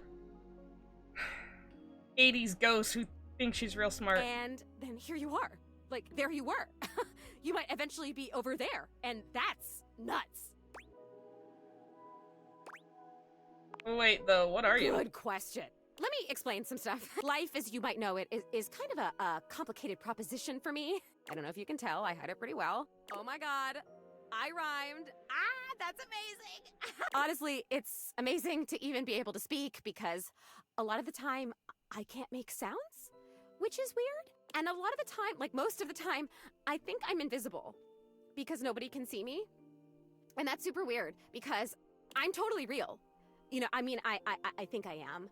So why wouldn't I be? Because if I can think, I must have a brain or a consciousness somewhere. Focus. Right? Yes. Sorry, I am just so excited. My name is Zoe. I know, it's like the coolest name ever. I actually picked it myself. My name when I was alive was something really dull, like Lucinda or like Elvis or something. I don't remember. Lucinda? The DLC? But the moment I died, I picked the name Zoe. It was one of the ways I made myself feel better about being dead. So yeah, I'm a ghost. I'm totally dead, which is probably why you felt cold when you first saw me, because you can see me, which is basically the coolest thing that's happened ever in the history of the world. I actually kind of like her, but in like a I can't hang out with you all the time type of Except, way. of course, for me dying, which was equally awesome because being a ghost is the best. I always wanted to meet a ghost. And I've always wanted to meet a human! Well, I mean, I've met lots of humans before, but like in my ghost form. It feels different. Hey, listen, something's happening. I don't always have control over when I evaporate, and it kind of feels like I'm about to just like cease to be here right now. So, such a bummer. I want to talk to you.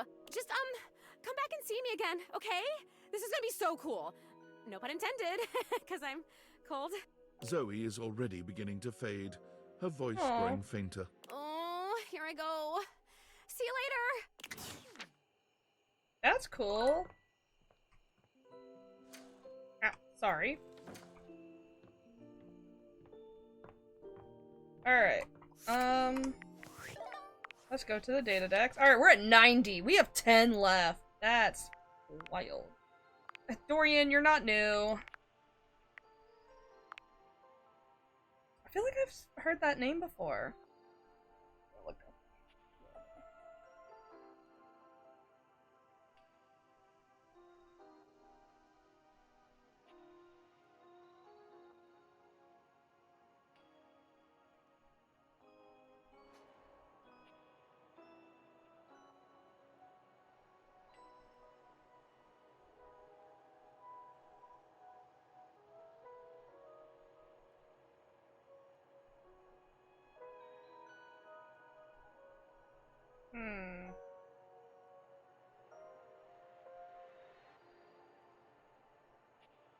Well, she's pretty.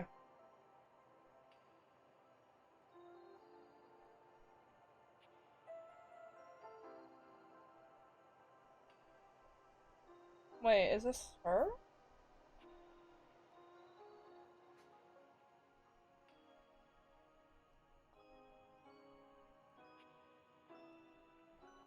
Yes.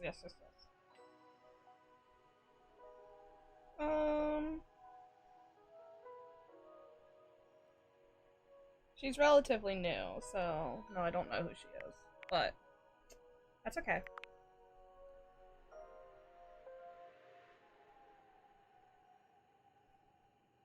Hold on.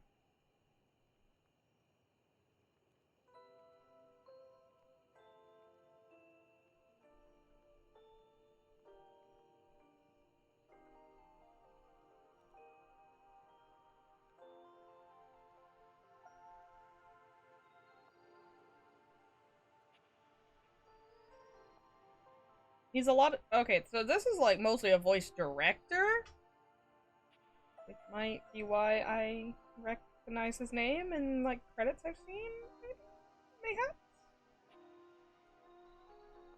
Or are these just all his voice director roles? Yeah, I think it is. Okay. Still.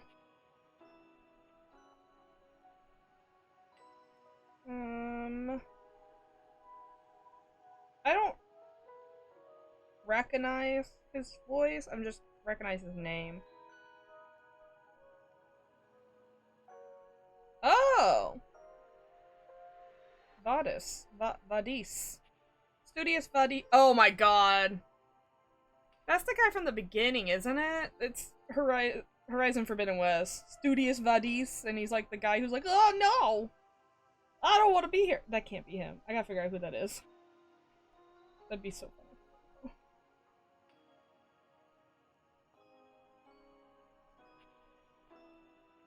He does a lot of additional voices.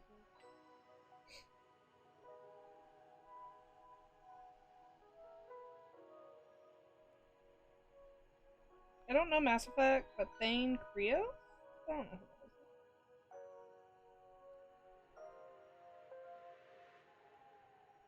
that is. Okay, I don't think I'm allowed to say this word, on Twitch. This is from 1998. I think it's a movie. I'll just spell the first word because I don't think I'm allowed to say it even in context of the title. F-A-G, Hag. And his role was confused gay basher. What is that movie about? Okay. Yeah, Brendan Lee Mulligan. I already know who he is. He is like the other Matt Mercer, or Matt Mercer's the other Brendan Lee Mulligan. I prefer— Matt Mercer's great and all. I just don't know his content beyond like, oh, he's a GM and he does GM stuff, right? Brendan Lee Mulligan, like, he's a very highly intelligent, goofy little goober, GM, everything guy. You can see him in like all the other little things that he does, and I like his energy a lot. I'm sure Matt Mercer has great synergy energy and can be a goofy little goober. I just feel like he's a little more— less Goober, more. We love Mateo. And Ashley Birch! She plays Aloy in Horizon. I don't even need to look up Ashley. Okay, I say that, and now I'm like, are you sure? My brain's like, are you sure? What if you're fucking wrong and you're a fucking idiot? What if you're stupid and everyone's gonna call you dumb?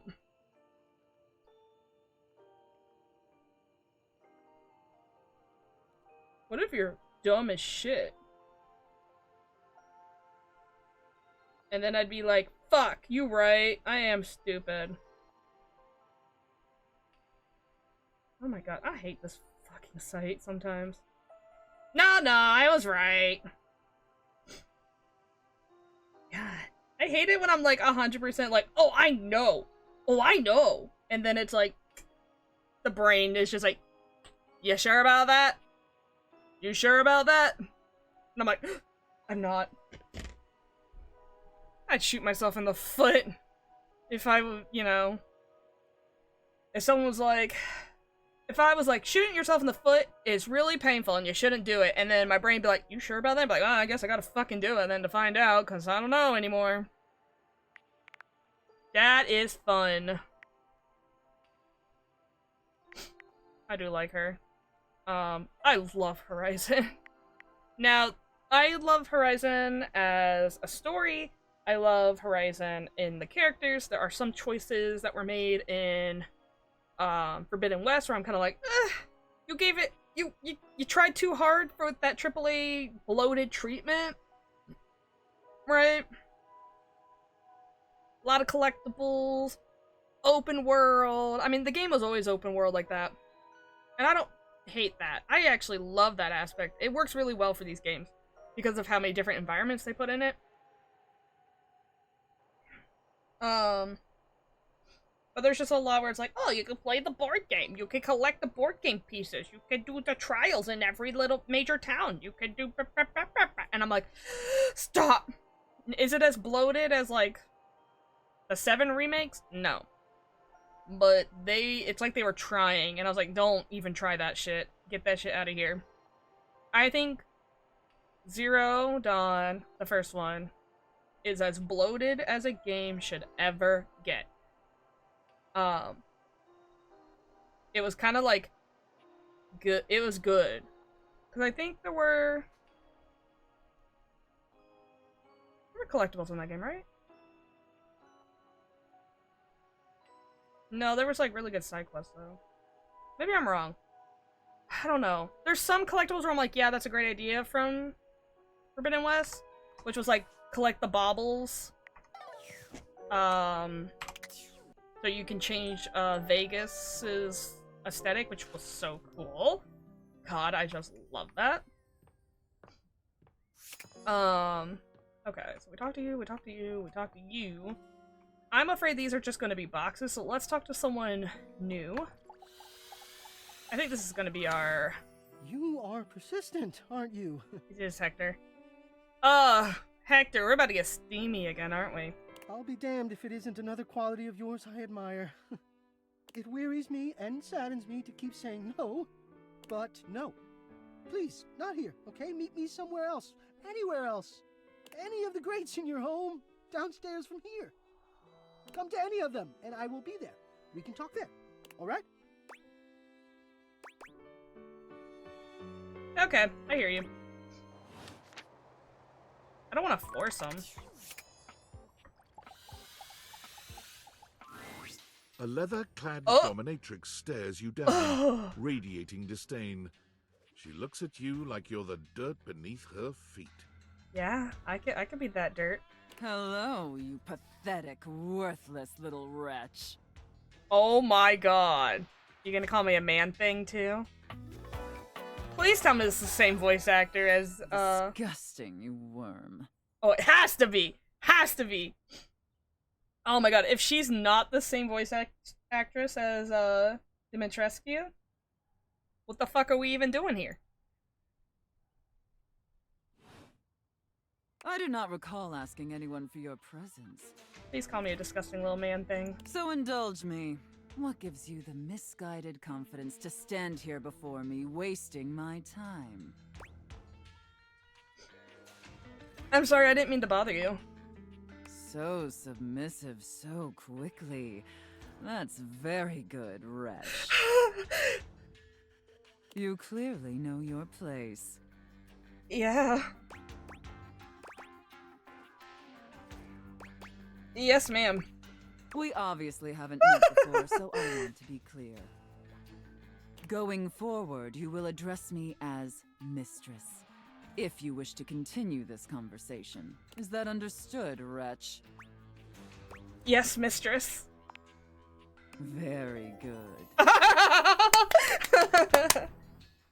Got him like a child in a candy store. Jesus Christ. How is it that I'm like, step on me, please, and then also my other favorite character is the sweet fucking blanket? God, my tastes are all over the place. Now I know what you're thinking. Why would a perfectly successful safe like myself throw away her prosperous and fruitful career in the burgeoning vault industry to become a mistress to all the lost, pathetic, and broken creatures of this world? Oh, I definitely am broken.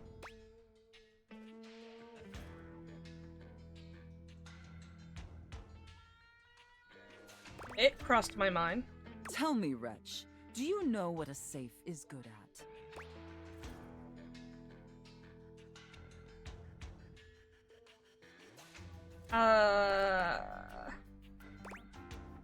Surviving house fires? An acceptable, if asinine, answer. But the one thing a safe is good at, tantalizingly good at, is keeping things locked away. Yeah. Valuables, memories, and very often, secrets. Deep, dark, very dirty secrets. Yeah? The kind of secrets that everyone secretly longs for, aches for, but Christ. diligently keep hidden far from everyone, even if necessary, from themselves. Do you have any dirty little secrets like that, Wretch? I definitely do now!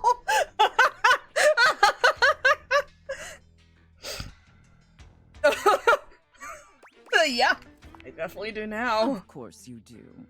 I expected nothing less. You intrigue me, Wretch, in the way a drowning kitten might intrigue a jaguar. Is that a good thing? So sad, helpless, and ultimately pathetic. You possess a feebleness that instinctually repulses me. Yet if I save you, you may prove yourself of use to me. The only question is, do I waste my precious time letting you serve me? Or do I leave you to drown in your own ineptitude?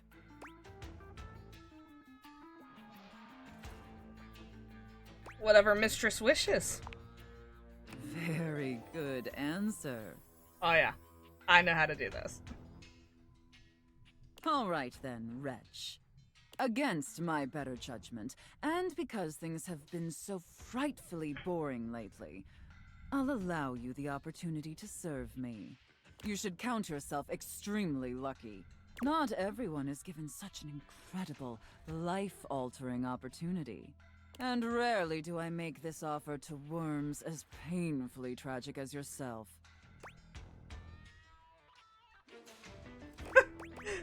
Of course we're gonna keep playing this. She loves it when we call her Mistress. Of course. Anything for my compliant little wretch. I can't wait to test just how compliant you truly are. Oh boy! And who knows? Perhaps in the end, you may even have the opportunity to open up my chassis. Oh. That is, if you are skillful enough to figure out the combination.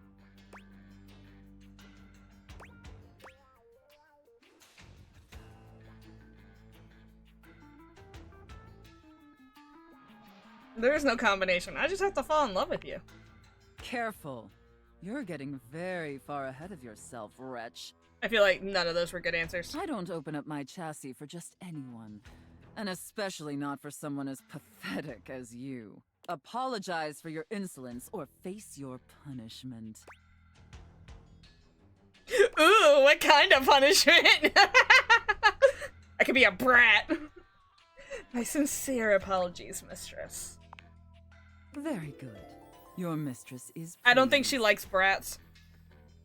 Okay.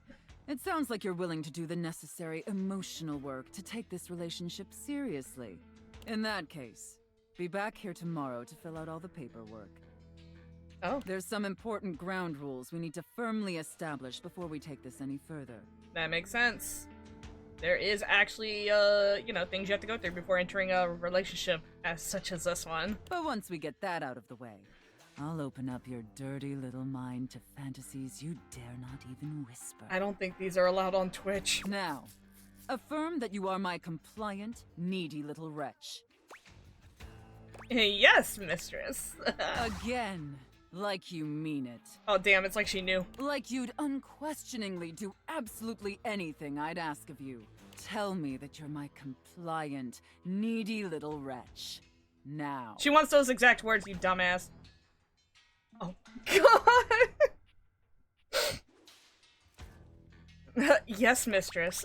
I am your compliant, needy little wretch. Oh my god. Very, very good. She's going to love us or beat the shit out of us, and I don't care which. I'm good for both. Then I will see you back here tomorrow, wretch. God damn, it's getting hot in here. Do not keep me waiting.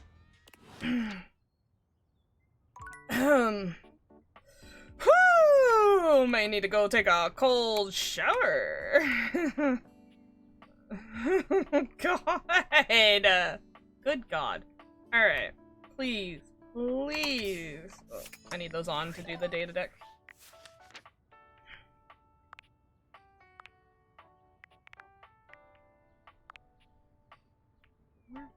I swear to God.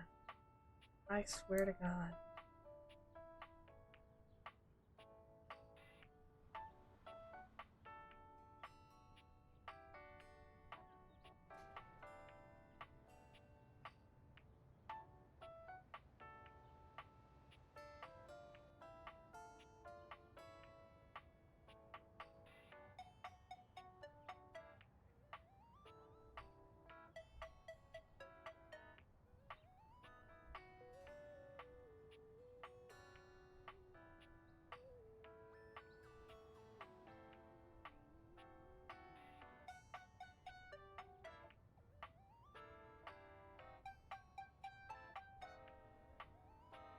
I don't even know what year that game came out in.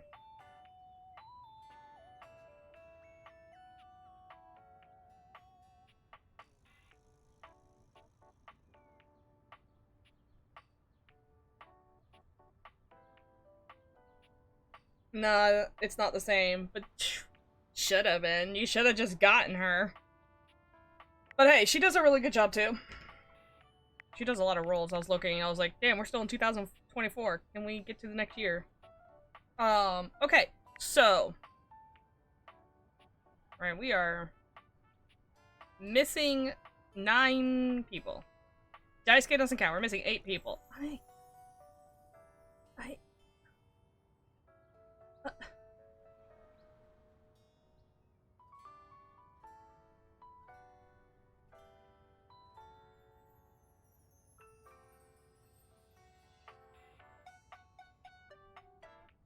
Yeah, I'm really confused on what any of these could be. I wish I had... Oh, wait!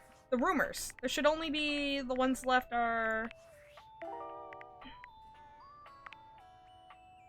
Order to realize... It seems you need to speak with Daisuke.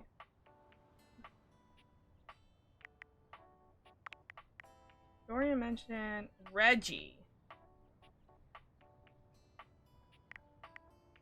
And then Scandalabra mentioned there's a jewel beneath the house somewhere. Okay, so I gotta find a rock. We'll be right back though, because I really gotta go to that.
Alright. So we gotta go back under the...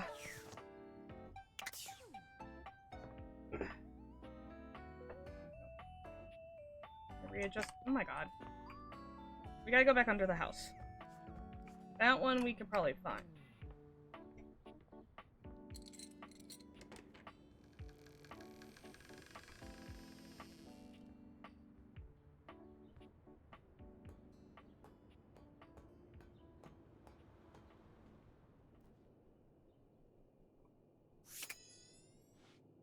Gem, huh?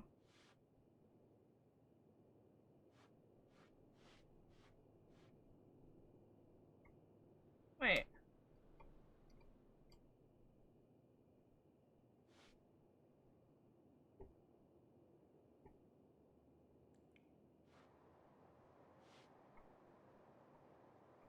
There's nothing down here.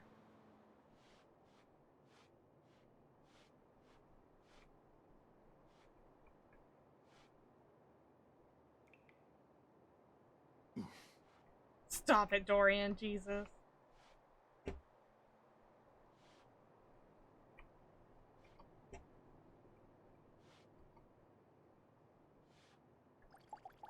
What's that? What is that, though?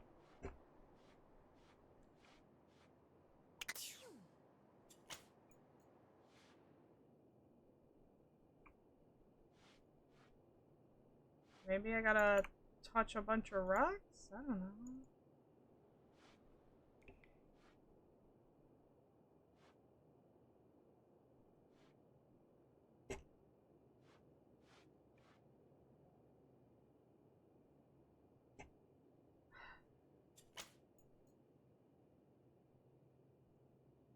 I don't get it.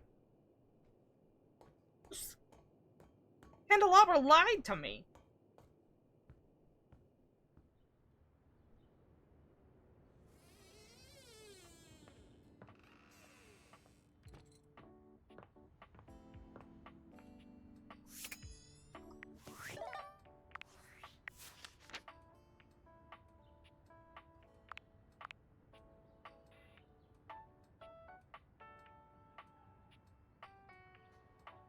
Huh. Air? I don't know. Nice guy. That just still pisses me off. H. HJ. Look at this.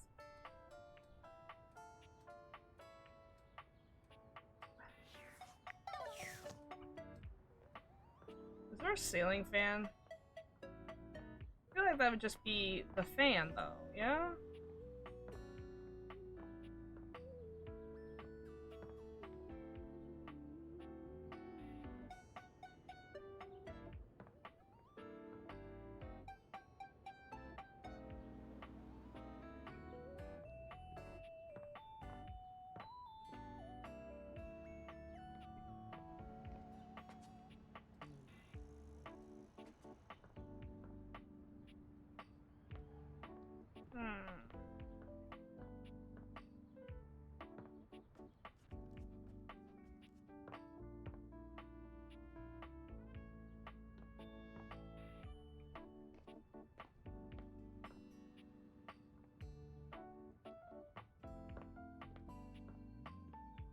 You think the spider web?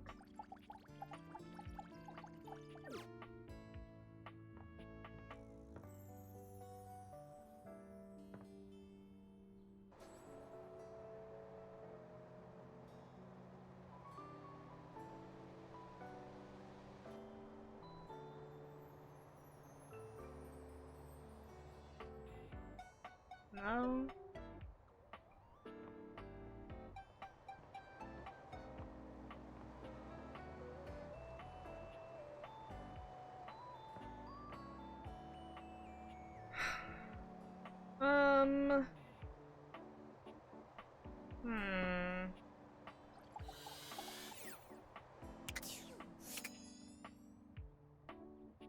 Do you think there's another one like Doug where you have to stare out a window forever?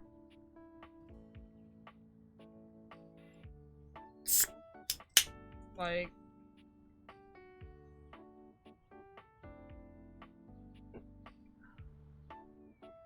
And how long is forever?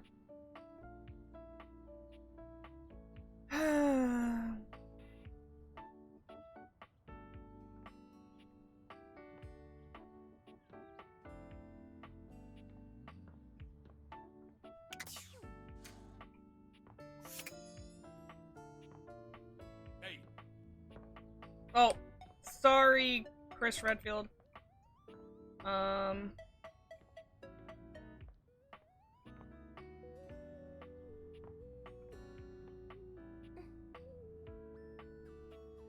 bed.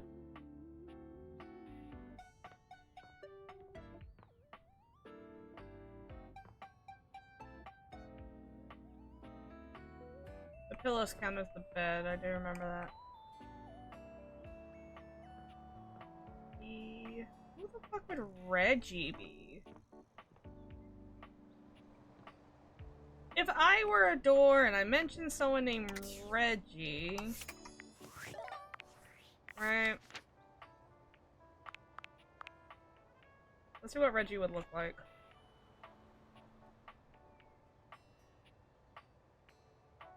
This would be Reggie. Reggie.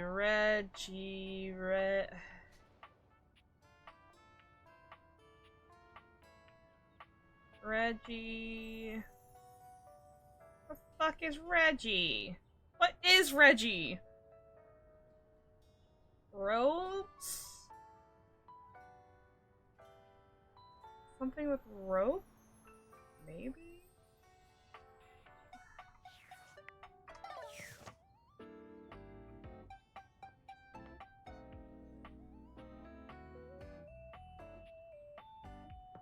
Alright, fuck it. Let's see if this is the boxes or the stuff in the boxes. A grand dame with a gothic vibe regards you with an expression that's hard to read. She holds your forgotten, formerly trendy robot dog in her arms, petting him idly.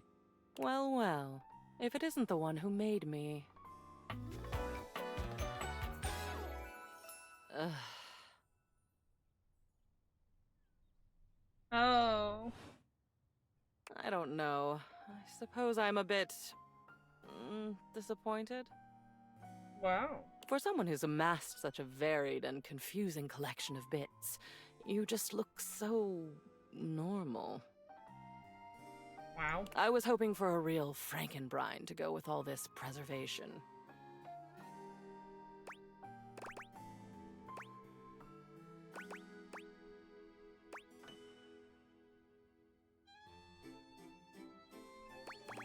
Oh, don't worry, I'm weirder than I seem. Oh, excellent. Normalcy can be boring. And I do so loathe being bored. All this time, I've been in your house, and this is the first time you've come up to visit me. I think I'll make use of your presence, long delayed though it is, by holding your feet to the fire.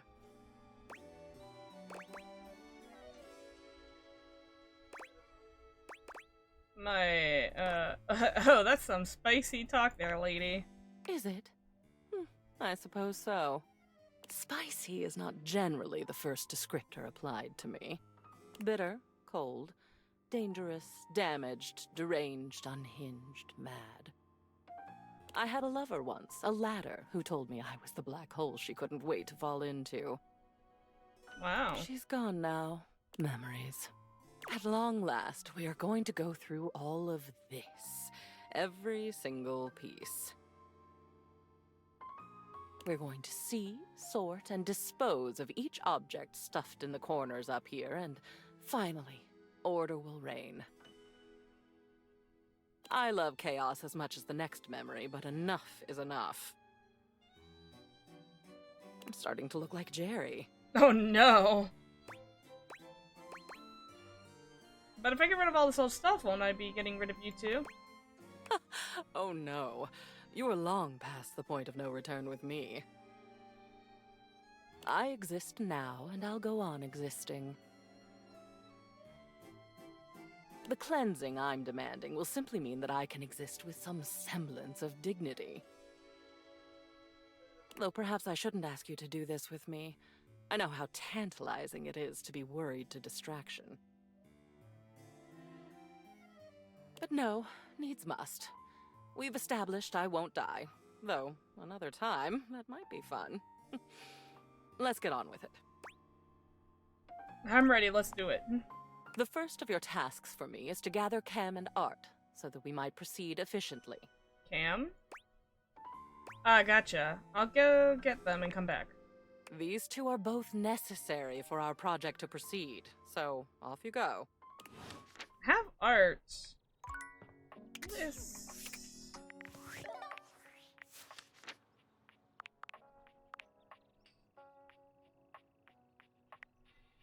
Oh. Dead trash can.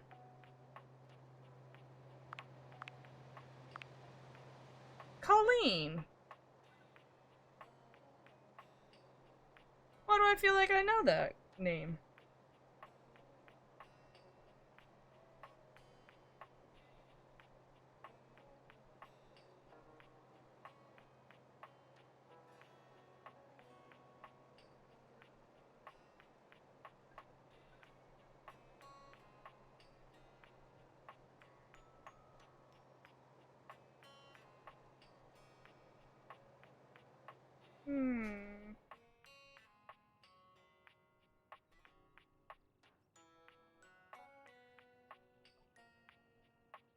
It definitely plays a lot of stuff.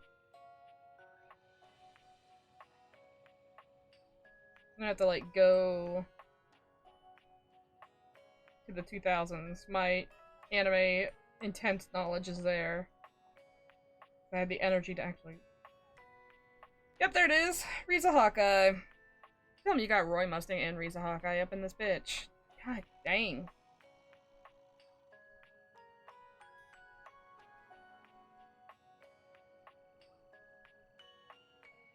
That is pretty good, actually.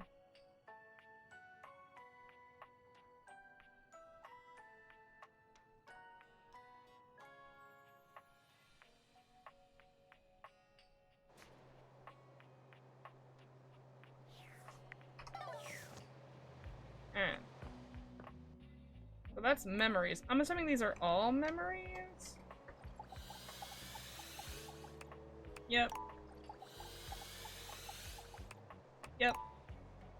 Okay.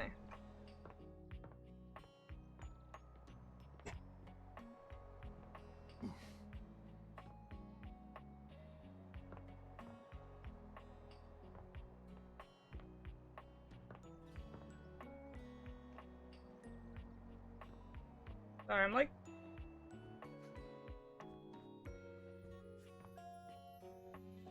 I don't know if hearing the AC is important. Shut up, chair.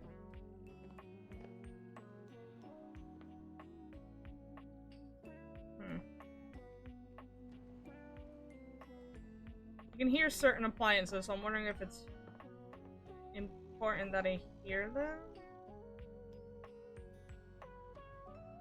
I don't know. God, y'all making noises.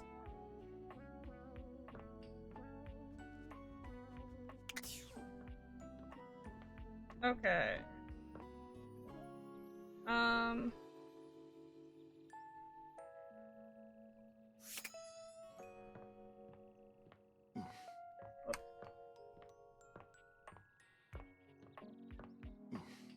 God damn, Dorian, shush.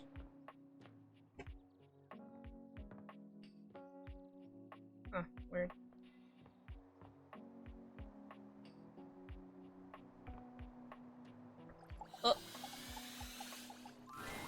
The very air you breathe has taken form.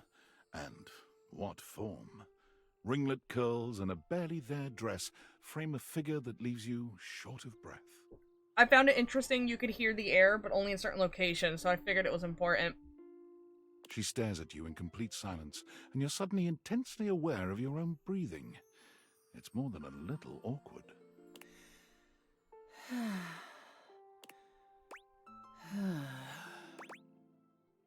Who are you?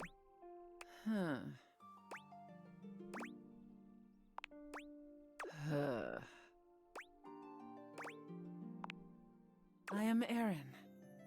Okay. The air you breathe.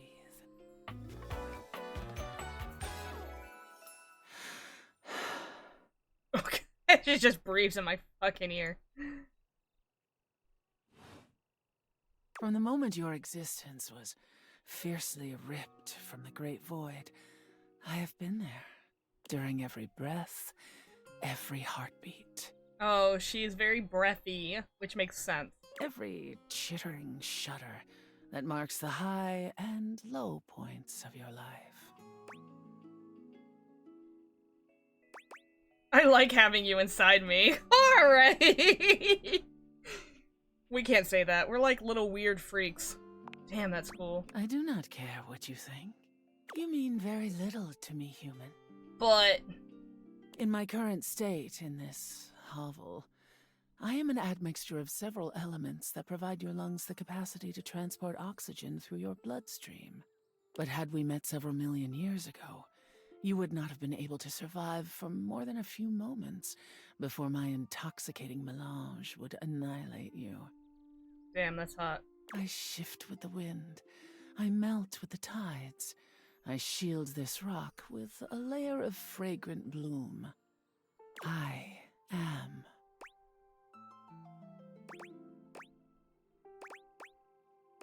Huh, never thought of Aaron that way.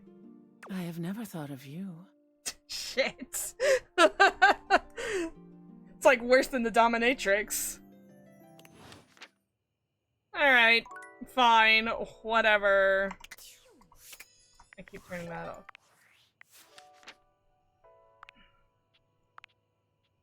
Likes? Dislikes the alphabet? Holy shit.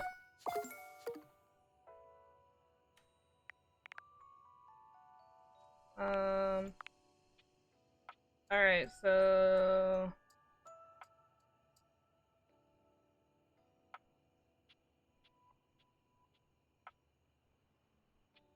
Don't know who they will be.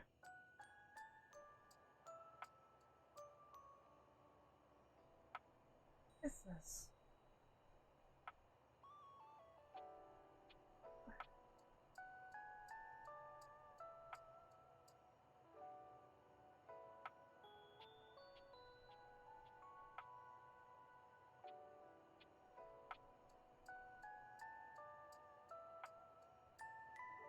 Huh.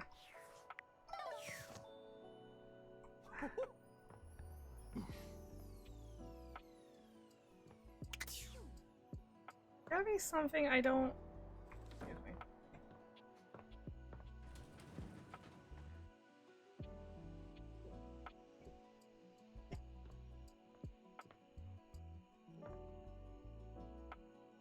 I'm still mad about this rock. No, wait, I do need that for the rumors, right?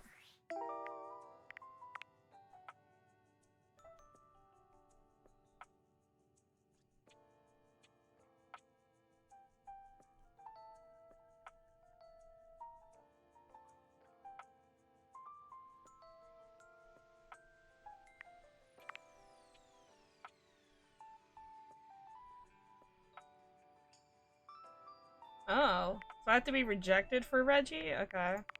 Strong yet sometimes find a fragile friend all over the kitchen. I can't do anything about that one. Follow... on her show to find what's below. Who's below? No.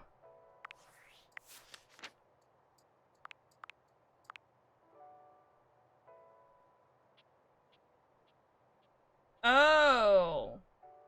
So to find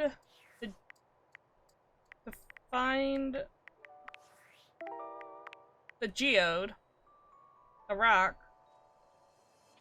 which I thought was just under the house. Apparently I have to follow the boxes. Well, let's go talk to some boxes that are not in... excuse me. In there, because I already talked to those. So let's talk to some boxes. Dorian, you little slut. Calm down. Let's talk to this box.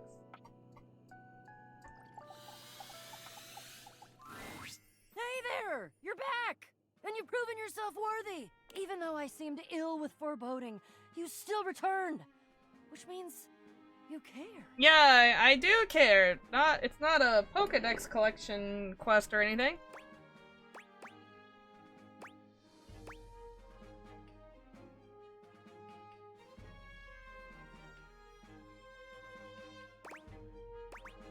You might be overestimating my enthusiasm.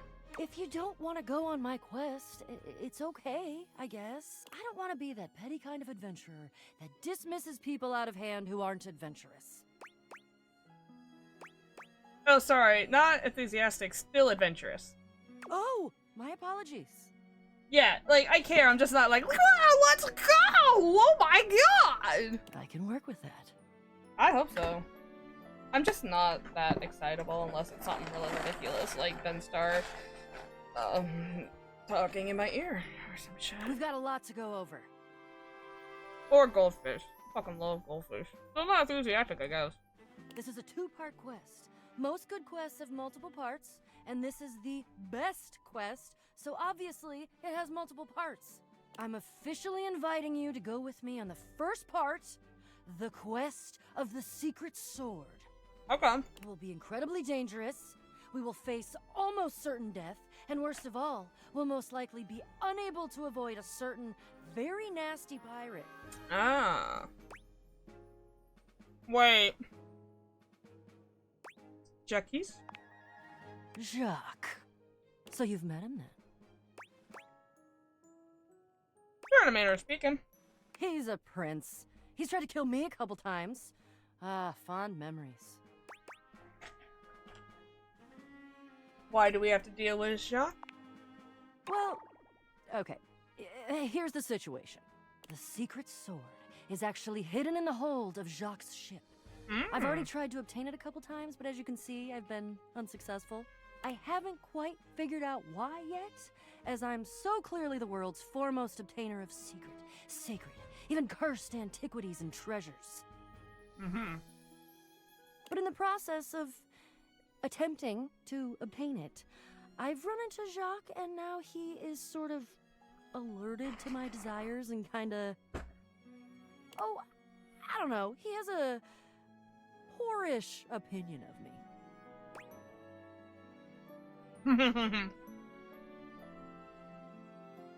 Did you try to steal his sword?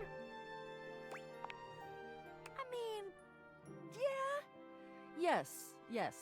Sort of.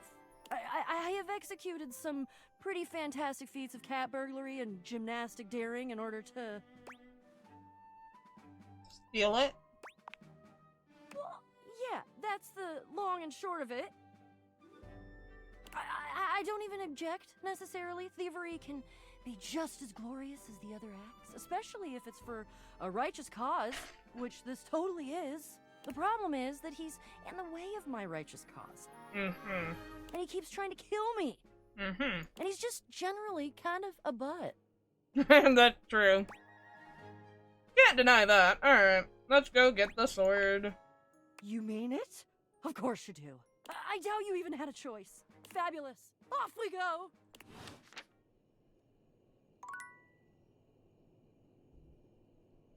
So the question now is... Sorry. Drinking soda and eating goldfish. The question now is, do I go to him or do I go to another bug? I guess I go to him. I hear you.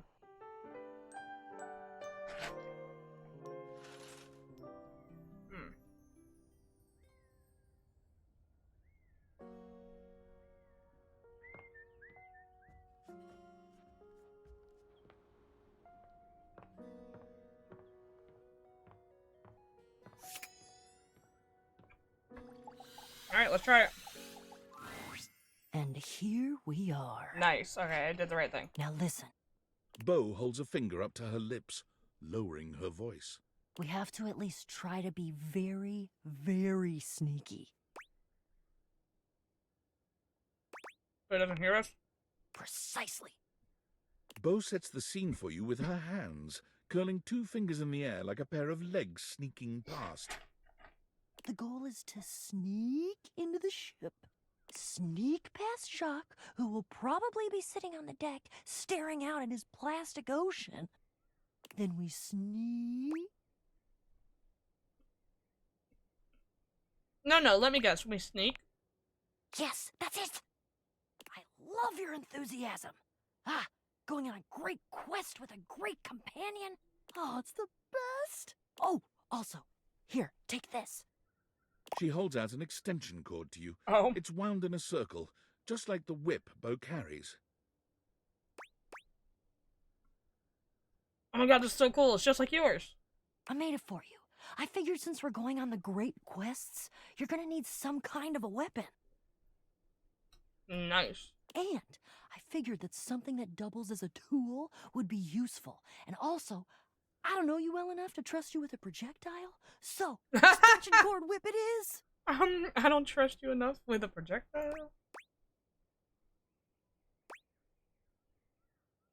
Lead on then. What's the next step? We're looking for the secret sword. I have to be truthful with you that I only have anecdotal evidence for what it looks like. Paul?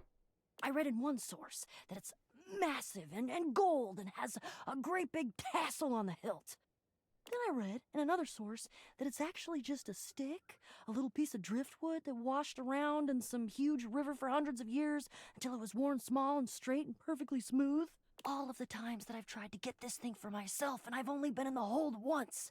It was there, but Jacques had some sort of tarp draped over it. I think it was a cocktail napkin. It had like a little neon pineapple on it. This might be complicated. Oh, it all adds to the fun. I can tell you for absolute certain, though, we will know it when we see it. Whatever it looks like, it will be perfect and spectacular. Okay, in we go. Jacques draws his cocktail sword with a snarl. Stop right there, you insolent, Well, that was fast. repeat offender! I draw my sword at you. I bite my thumb, and I express gaseous matter towards your possession. Well, shit. Hey, everyone, let's just calm down. Calm? You dare open your tag-along Whoa! mouth and tell me to be calm? Tag-along mouth. If you even knew the number of times this scallywag has invaded my ocean, boarded my ship, and attempted to swipe my precious personal property right out from underneath me, you would not be mashing your teeth together to form the repugnant, repulsive, and ultimately unsatisfactory word of calm! Yeah, you're angry. You're the fearsomest pirate of the 7 seas, and we should all bow and scrape to your terribleness. Except for, let's face facts, you don't have 7 seas. You have 1. And it's not a sea, it's a piece of molded plastic, and the paint is chipping. Bo, your whole outfit is made of recycled cardboard. Yeah, but that's because I'm scrappy and crafty and cool. Jacques is delusional. There is a difference. Delusional? Delusional? I'll have you drawn and quartered, you black-hearted pretender! Oh yeah? By who? Your huge and loyal band of dust mites? Why, you! Fight to the death! Ha ha! And now we have the blessing of this young newcomer to do our damnedest to destroy each other. What a lovely day this is turning out to be. Oh, bring it on, Pipsqueak! I hope at least I get a few fun shots in before I crush you by accident. How dare you impugn my stature? Yeah, like I wasn't gonna go for the lowest hanging fruit in history. I'm a rapscallion, not a moron. Pow! A blow to the ankles. Shriek! A slicing swing to the hip. Debilitating you and bringing you crashing down to one knee. You pant, you beg, but I can see the fire of rebellion still burning in your eyes. And so, whammo! A down thrust with the force of a hurricane rains upon your shoulders, pounding your one supporting knee further and further into the unforgiving wood of my deck. You and Bo share a look.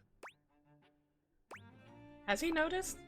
That he's not actually doing anything to me?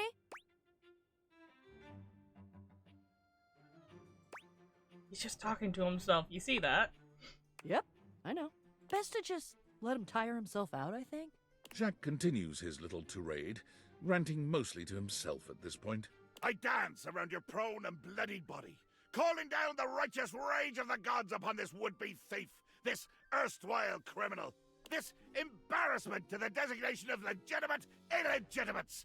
I crush your fingers one by one under the heels of me shining boots. I bathe in the glory he only of has your one boot. anguished moans. Wow. He's really got away with words.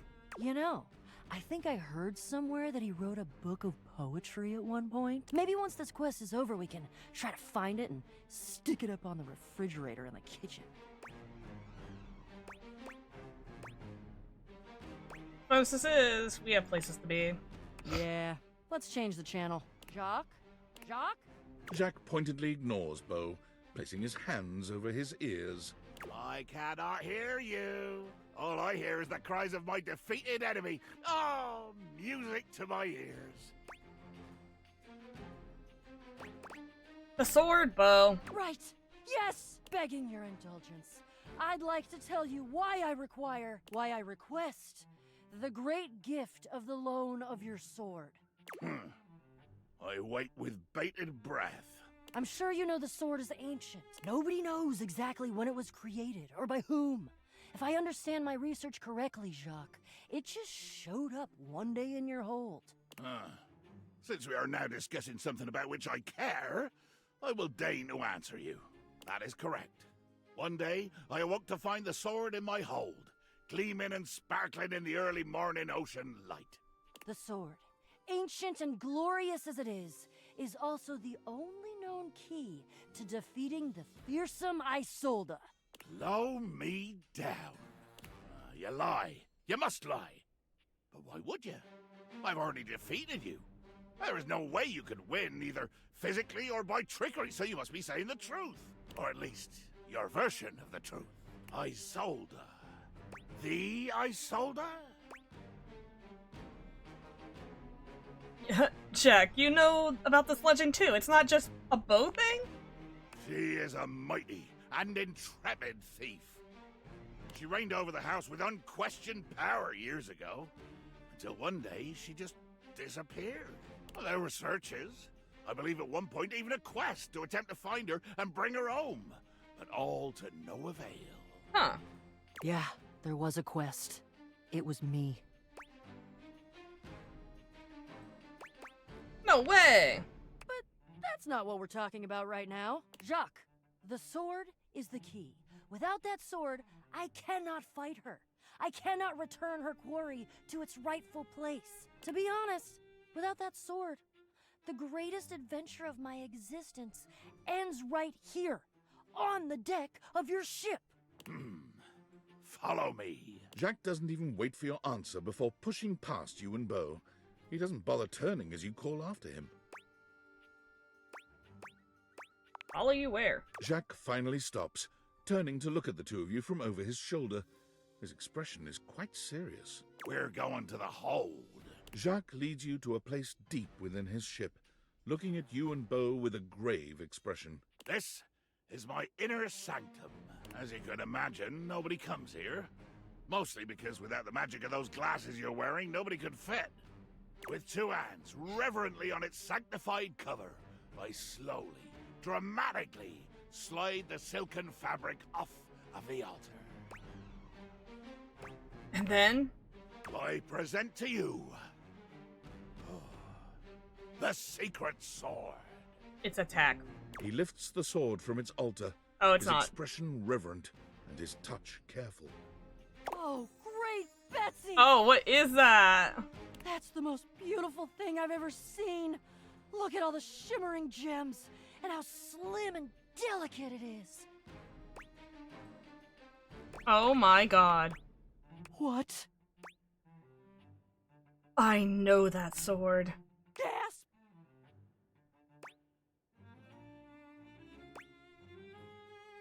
That was an old childhood crafting mission I did. You made it? Yeah, with a bejewelry.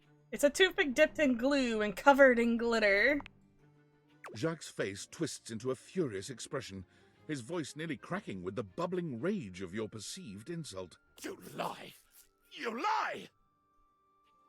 This is a sacred and magical object that appeared here in my hold one day, and I will protect it with my life! Damn right, Jacques. It is sacred and special. Whoa. I think Jacques is right. That's unexpected.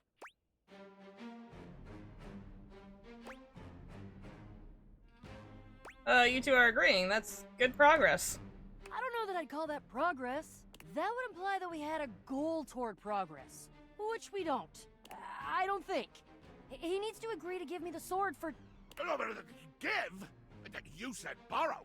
You said nothing about give at all. This was always a loan, a temporary state of affairs. But fortunately, or unfortunately, depending on your perspective, it is not just a simple matter of loaning you my single most precious possession. You see, I am going with you. What? Of course, I love it. I desire adventure.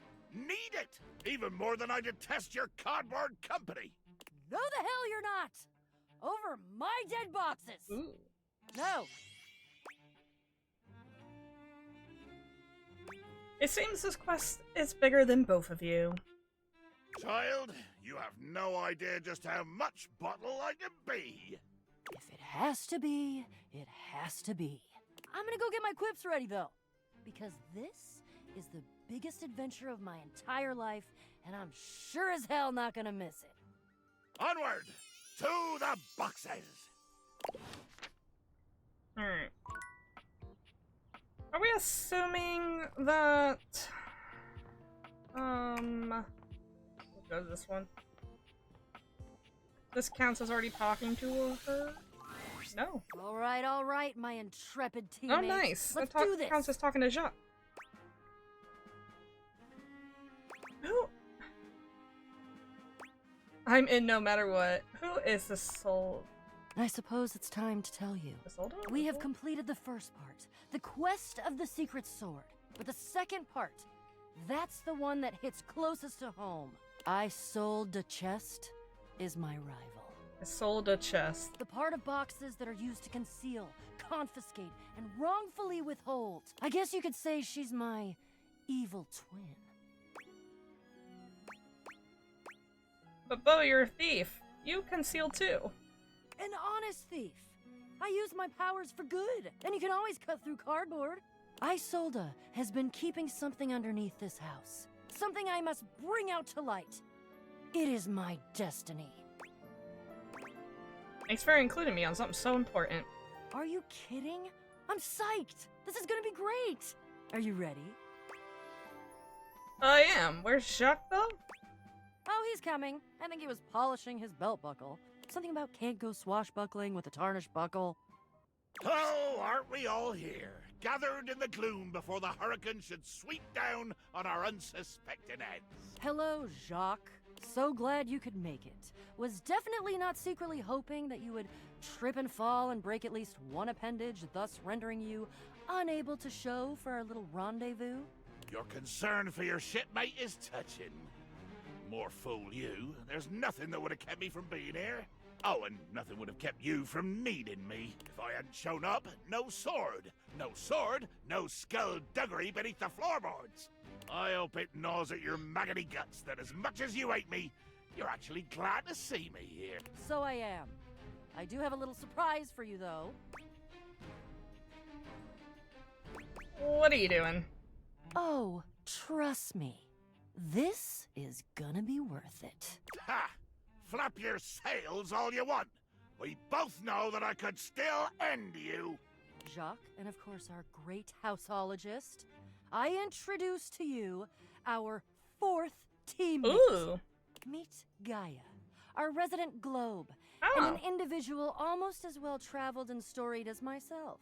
You're definitely well traveled. That's me. Don't ask me nothing. Guy, I thought you needed help getting to know travelers. Don't tell nobody. I'm on a mission. Why? Why? Give me a reason. It better be a good one, or I swear by the fingers I still have left, I will find a plank for you to walk.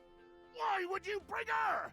I like her. She's fun and positive and upbeat and curious and adventurous and just, well, she's swell, really, is what it is. I have noticed all of those things. I hate all of those things. Oh my god. Gods, do you have any idea how much deep personal work I had to do to make myself spend this much time with you, Bo? And Gaia? Oh, she's even worse than you. She's like you, but more. Buddy, I'm standing next to you. Can you not understand the torture? The cruelty you inflict on me?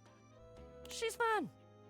Yes. Being around fun is painful and aggravating for you. Yes. I'm glad you're here, Gaia. Aw, thank you. Gaia gestures to you to come closer. Human, a word? Sure. Right this way, out of earshot of those loudmouths. Gaia keeps her voice low, glancing sideways at Jacques and Beau, arguing some distance away. The real reason I invited myself was because I know how much these two can yap. And as a globe can spin fast or slow like, I can help this yarn along a lot faster. If you like, I can do a nice little summary of this here adventure.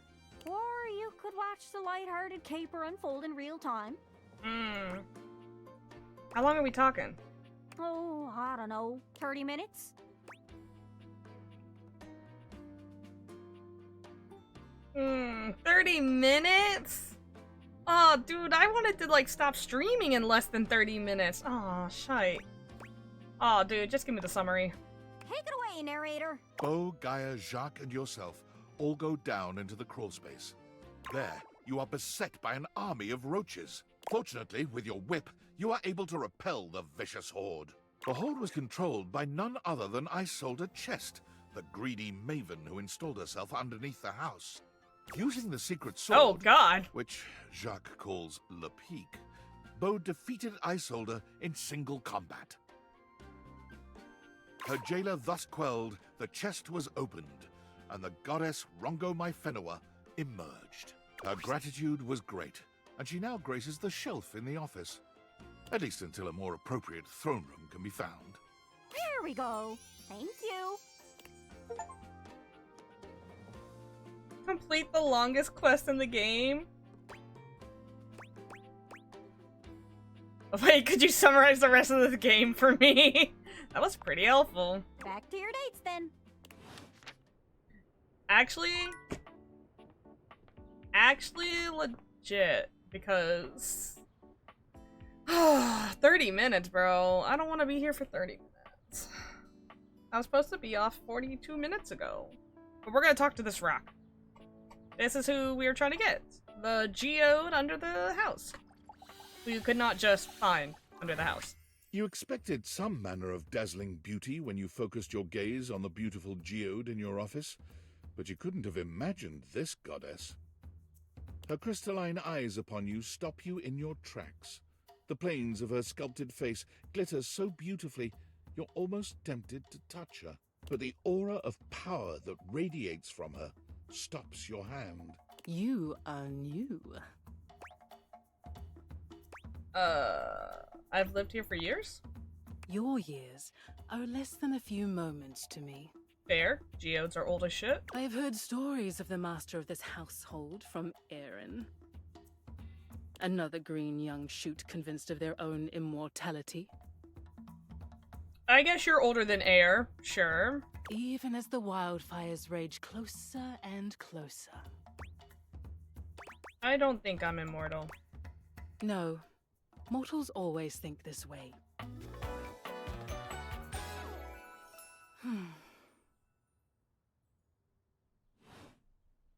I am a geode here in your home, but I am so much more.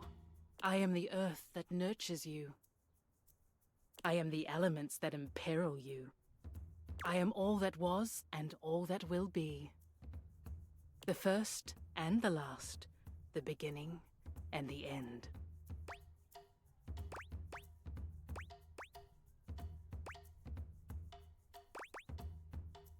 Can I just call you Ro?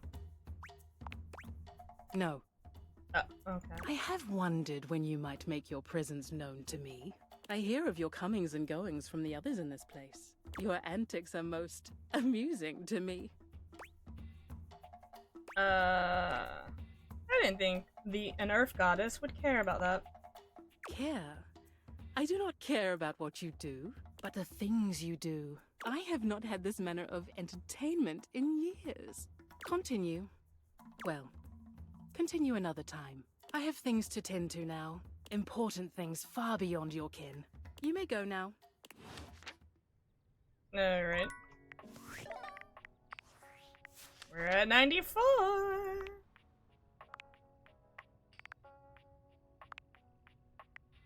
Sorry, I was just checking something.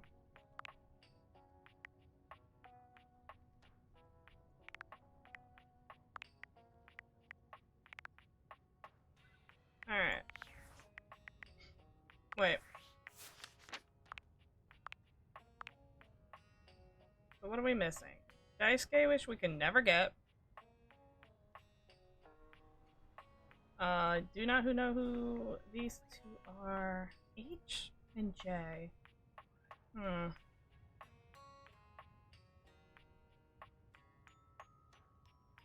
M and N.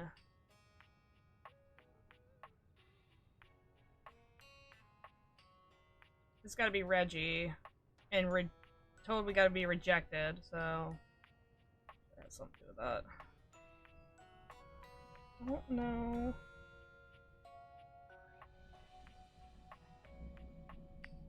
Alright, I think it's time to use the rumors. Like, get more rumors.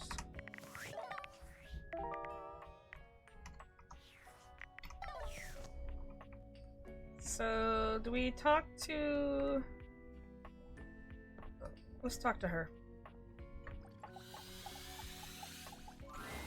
Hello again, suspect. I'm hard at work on my current case. I've been hoping for a breakthrough. Sometimes I get so wrapped up that I start seeing everyone through the lens of a mystery. Are you really a detective? I am. Maggie M. Glassbury at your service. Perhaps you've heard of me?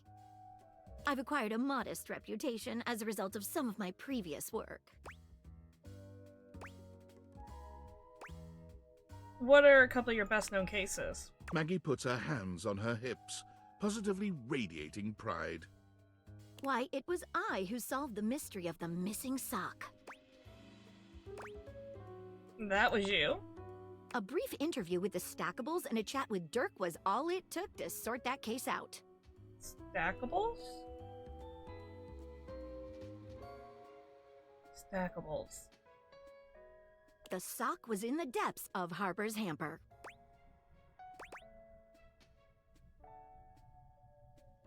Who are you talking about exactly? Check your rumors app if you don't know who I'm talking about. That's what it's there for. In theory, at least. I also cracked the caper of the self-generating dust rabbits. That sounds useful. Very much. Tracking it down to its source was mighty helpful. Static electricity. It causes particles to accumulate around pieces of hair. Your hair, to be exact. They form undisturbed, in-dead air pockets. That's why they hang out under the couch. My hair, you say? It matched the evidence, and I ruled out every other possibility. By the power of deductive reasoning, I determined that you were in fact the culprit. No getting around you, I see. I pride myself on that. What mysteries are you trying to solve? Lately, I've been taxing my lens to the utmost on a very interesting case. I just need to meet more people. I'm trying to get to the bottom of a mysterious love letter. It was delivered to Dorian last night. How dare! Tell me more. At approximately 2 a.m., an unknown suspect dropped off a letter for Dorian. Upon opening it, Dorian discovered that it carried clear romantic intent. He doesn't like that, though. That is to say, it was asking him out. How dare. It described how his protective yet gentle presence had won over the writer's heart. If interested, he was to write back as soon as possible. But... Here's the catch. The letter wasn't signed with a name. Just a monogram. Though he might be hesitant to admit it, Dorian was quite taken by the letter. What? He isn't certain whether he wants to write back until he knows more. If you're open to it, I'd love to help. You would? Yeah, let's get into it. I've never worked with anyone else before, but I think this could be good for the case.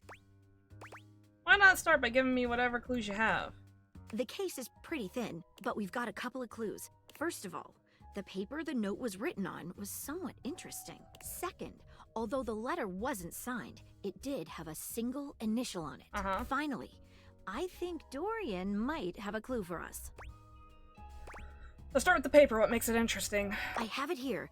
Semi-transparent and very thin. Semi-transparent and very thin. With a big ol'... It doesn't seem like ordinary paper at all.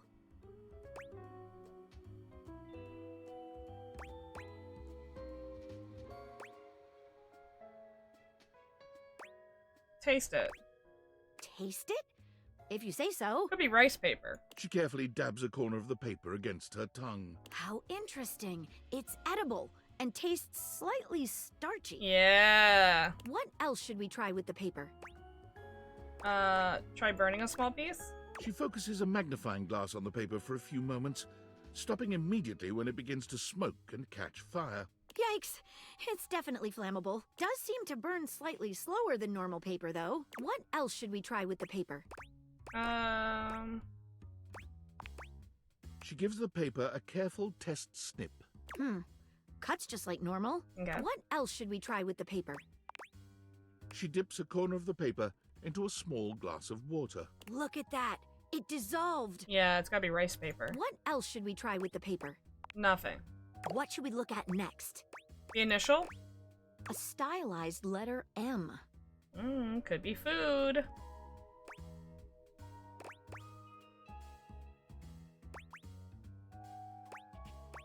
First initial? Seems likely. What should we look at next?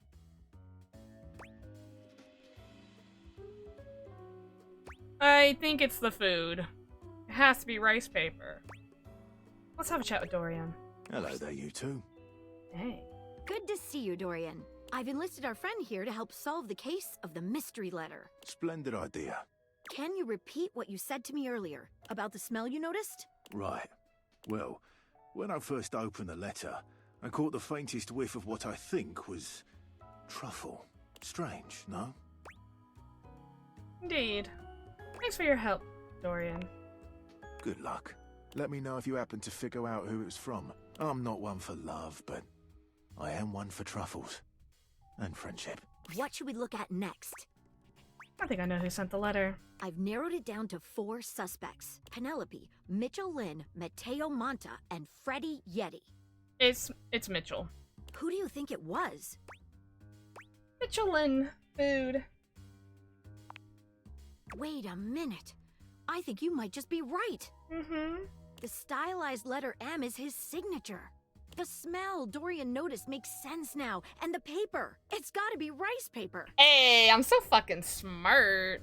The smell of truffles came from the gourmand Mitchell Lynn. You did it. You helped me crack the case. That's the least I could do, Maggie. I'm impressed. Now I'm even more excited for the next time we meet. Let me just go and let Dorian know that his secret admirer has been discovered.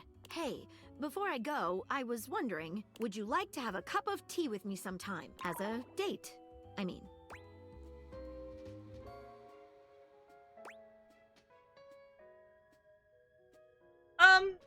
I don't want to date Maggie. I'm not about the whole let's do love on everyone for my run of this, so I'm gonna say we stay friends. Oh, of course, I understand. Keeping it professional is my preferred option, hence why I was so careful to probe the idea of a love relation around you. Sorry, Maggie, but what's this? The chandelier. You come upon the Scandelabra with his back to you, Or the talking to himself while candelabra. seeming to furiously polish something.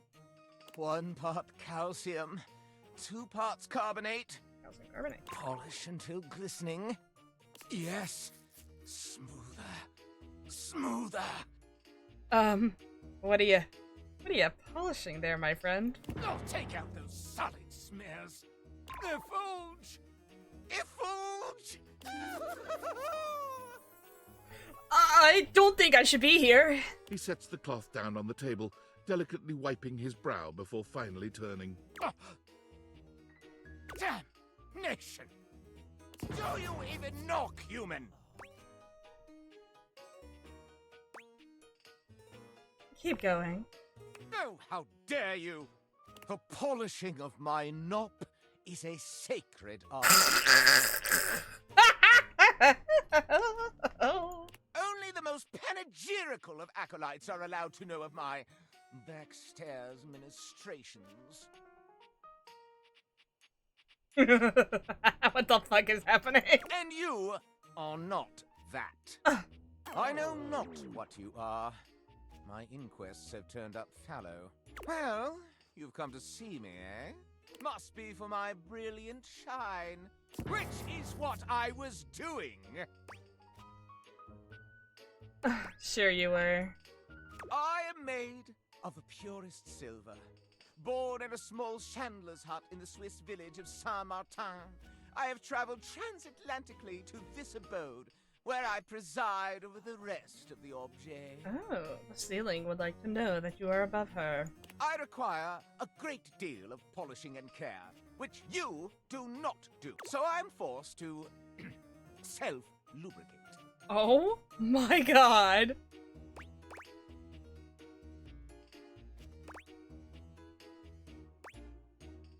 I'm sorry I didn't polish you. You deserve better. I am Argentum. All my atoms are singular, rigid, upright, of good stock. One of the ancient metals, friend of humans since time immemorial.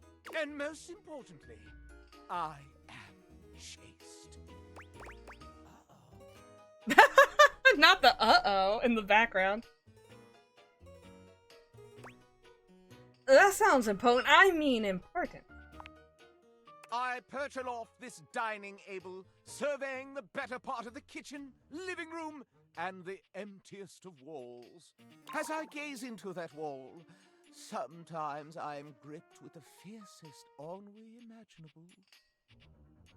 Do try it sometime. It's rather addictive. I don't want to talk to Doug. These other objets, these rottish roustabouts, love each other in ways you cannot imagine. Oh. You watch? Oh, you cuck. Oh, I can imagine, alright. What? How would one of your kind possibly know? Oh, well, I mean... I've fallen in love with one. Oh, no! It cannot be! More than one, even.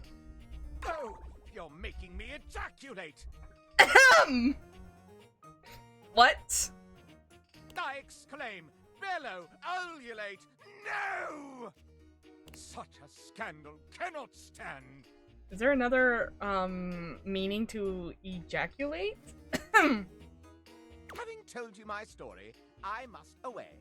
Regards, S. I didn't need to know that my candelabra ejaculated. Jesus Christ. Well, did we get any more rumors? You both were useless.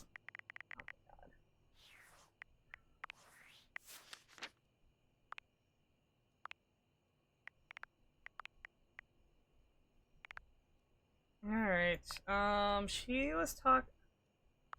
What did she say?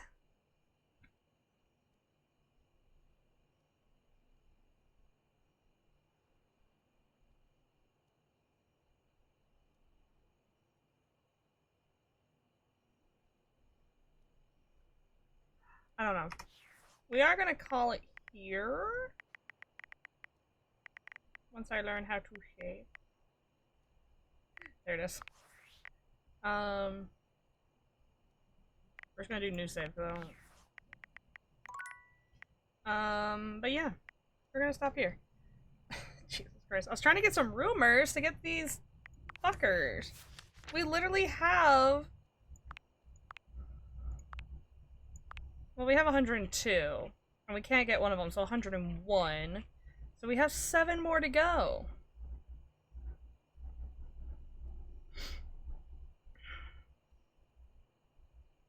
I really don't know how to get some of these. Like, who is this?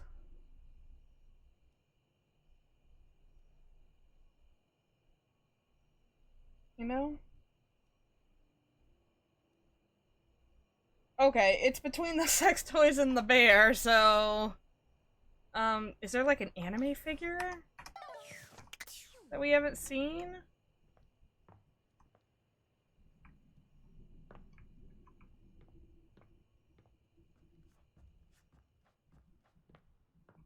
You know?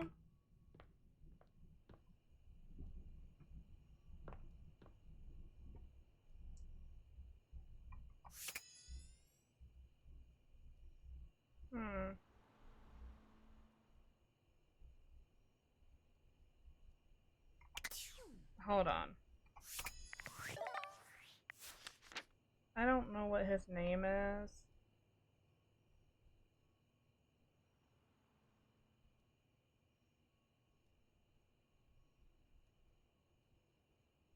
Wait a minute.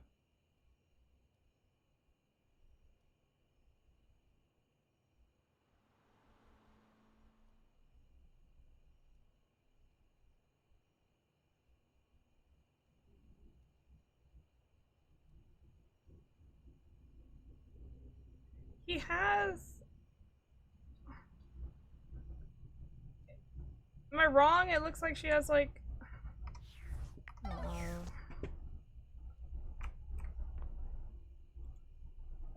on. Is there no light in here?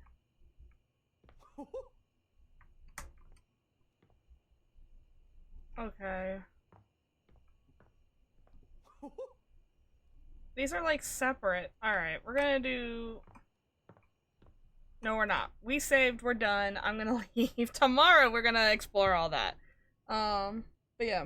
I will see y'all when I see y'all. Have a nice night, everybody. Bye.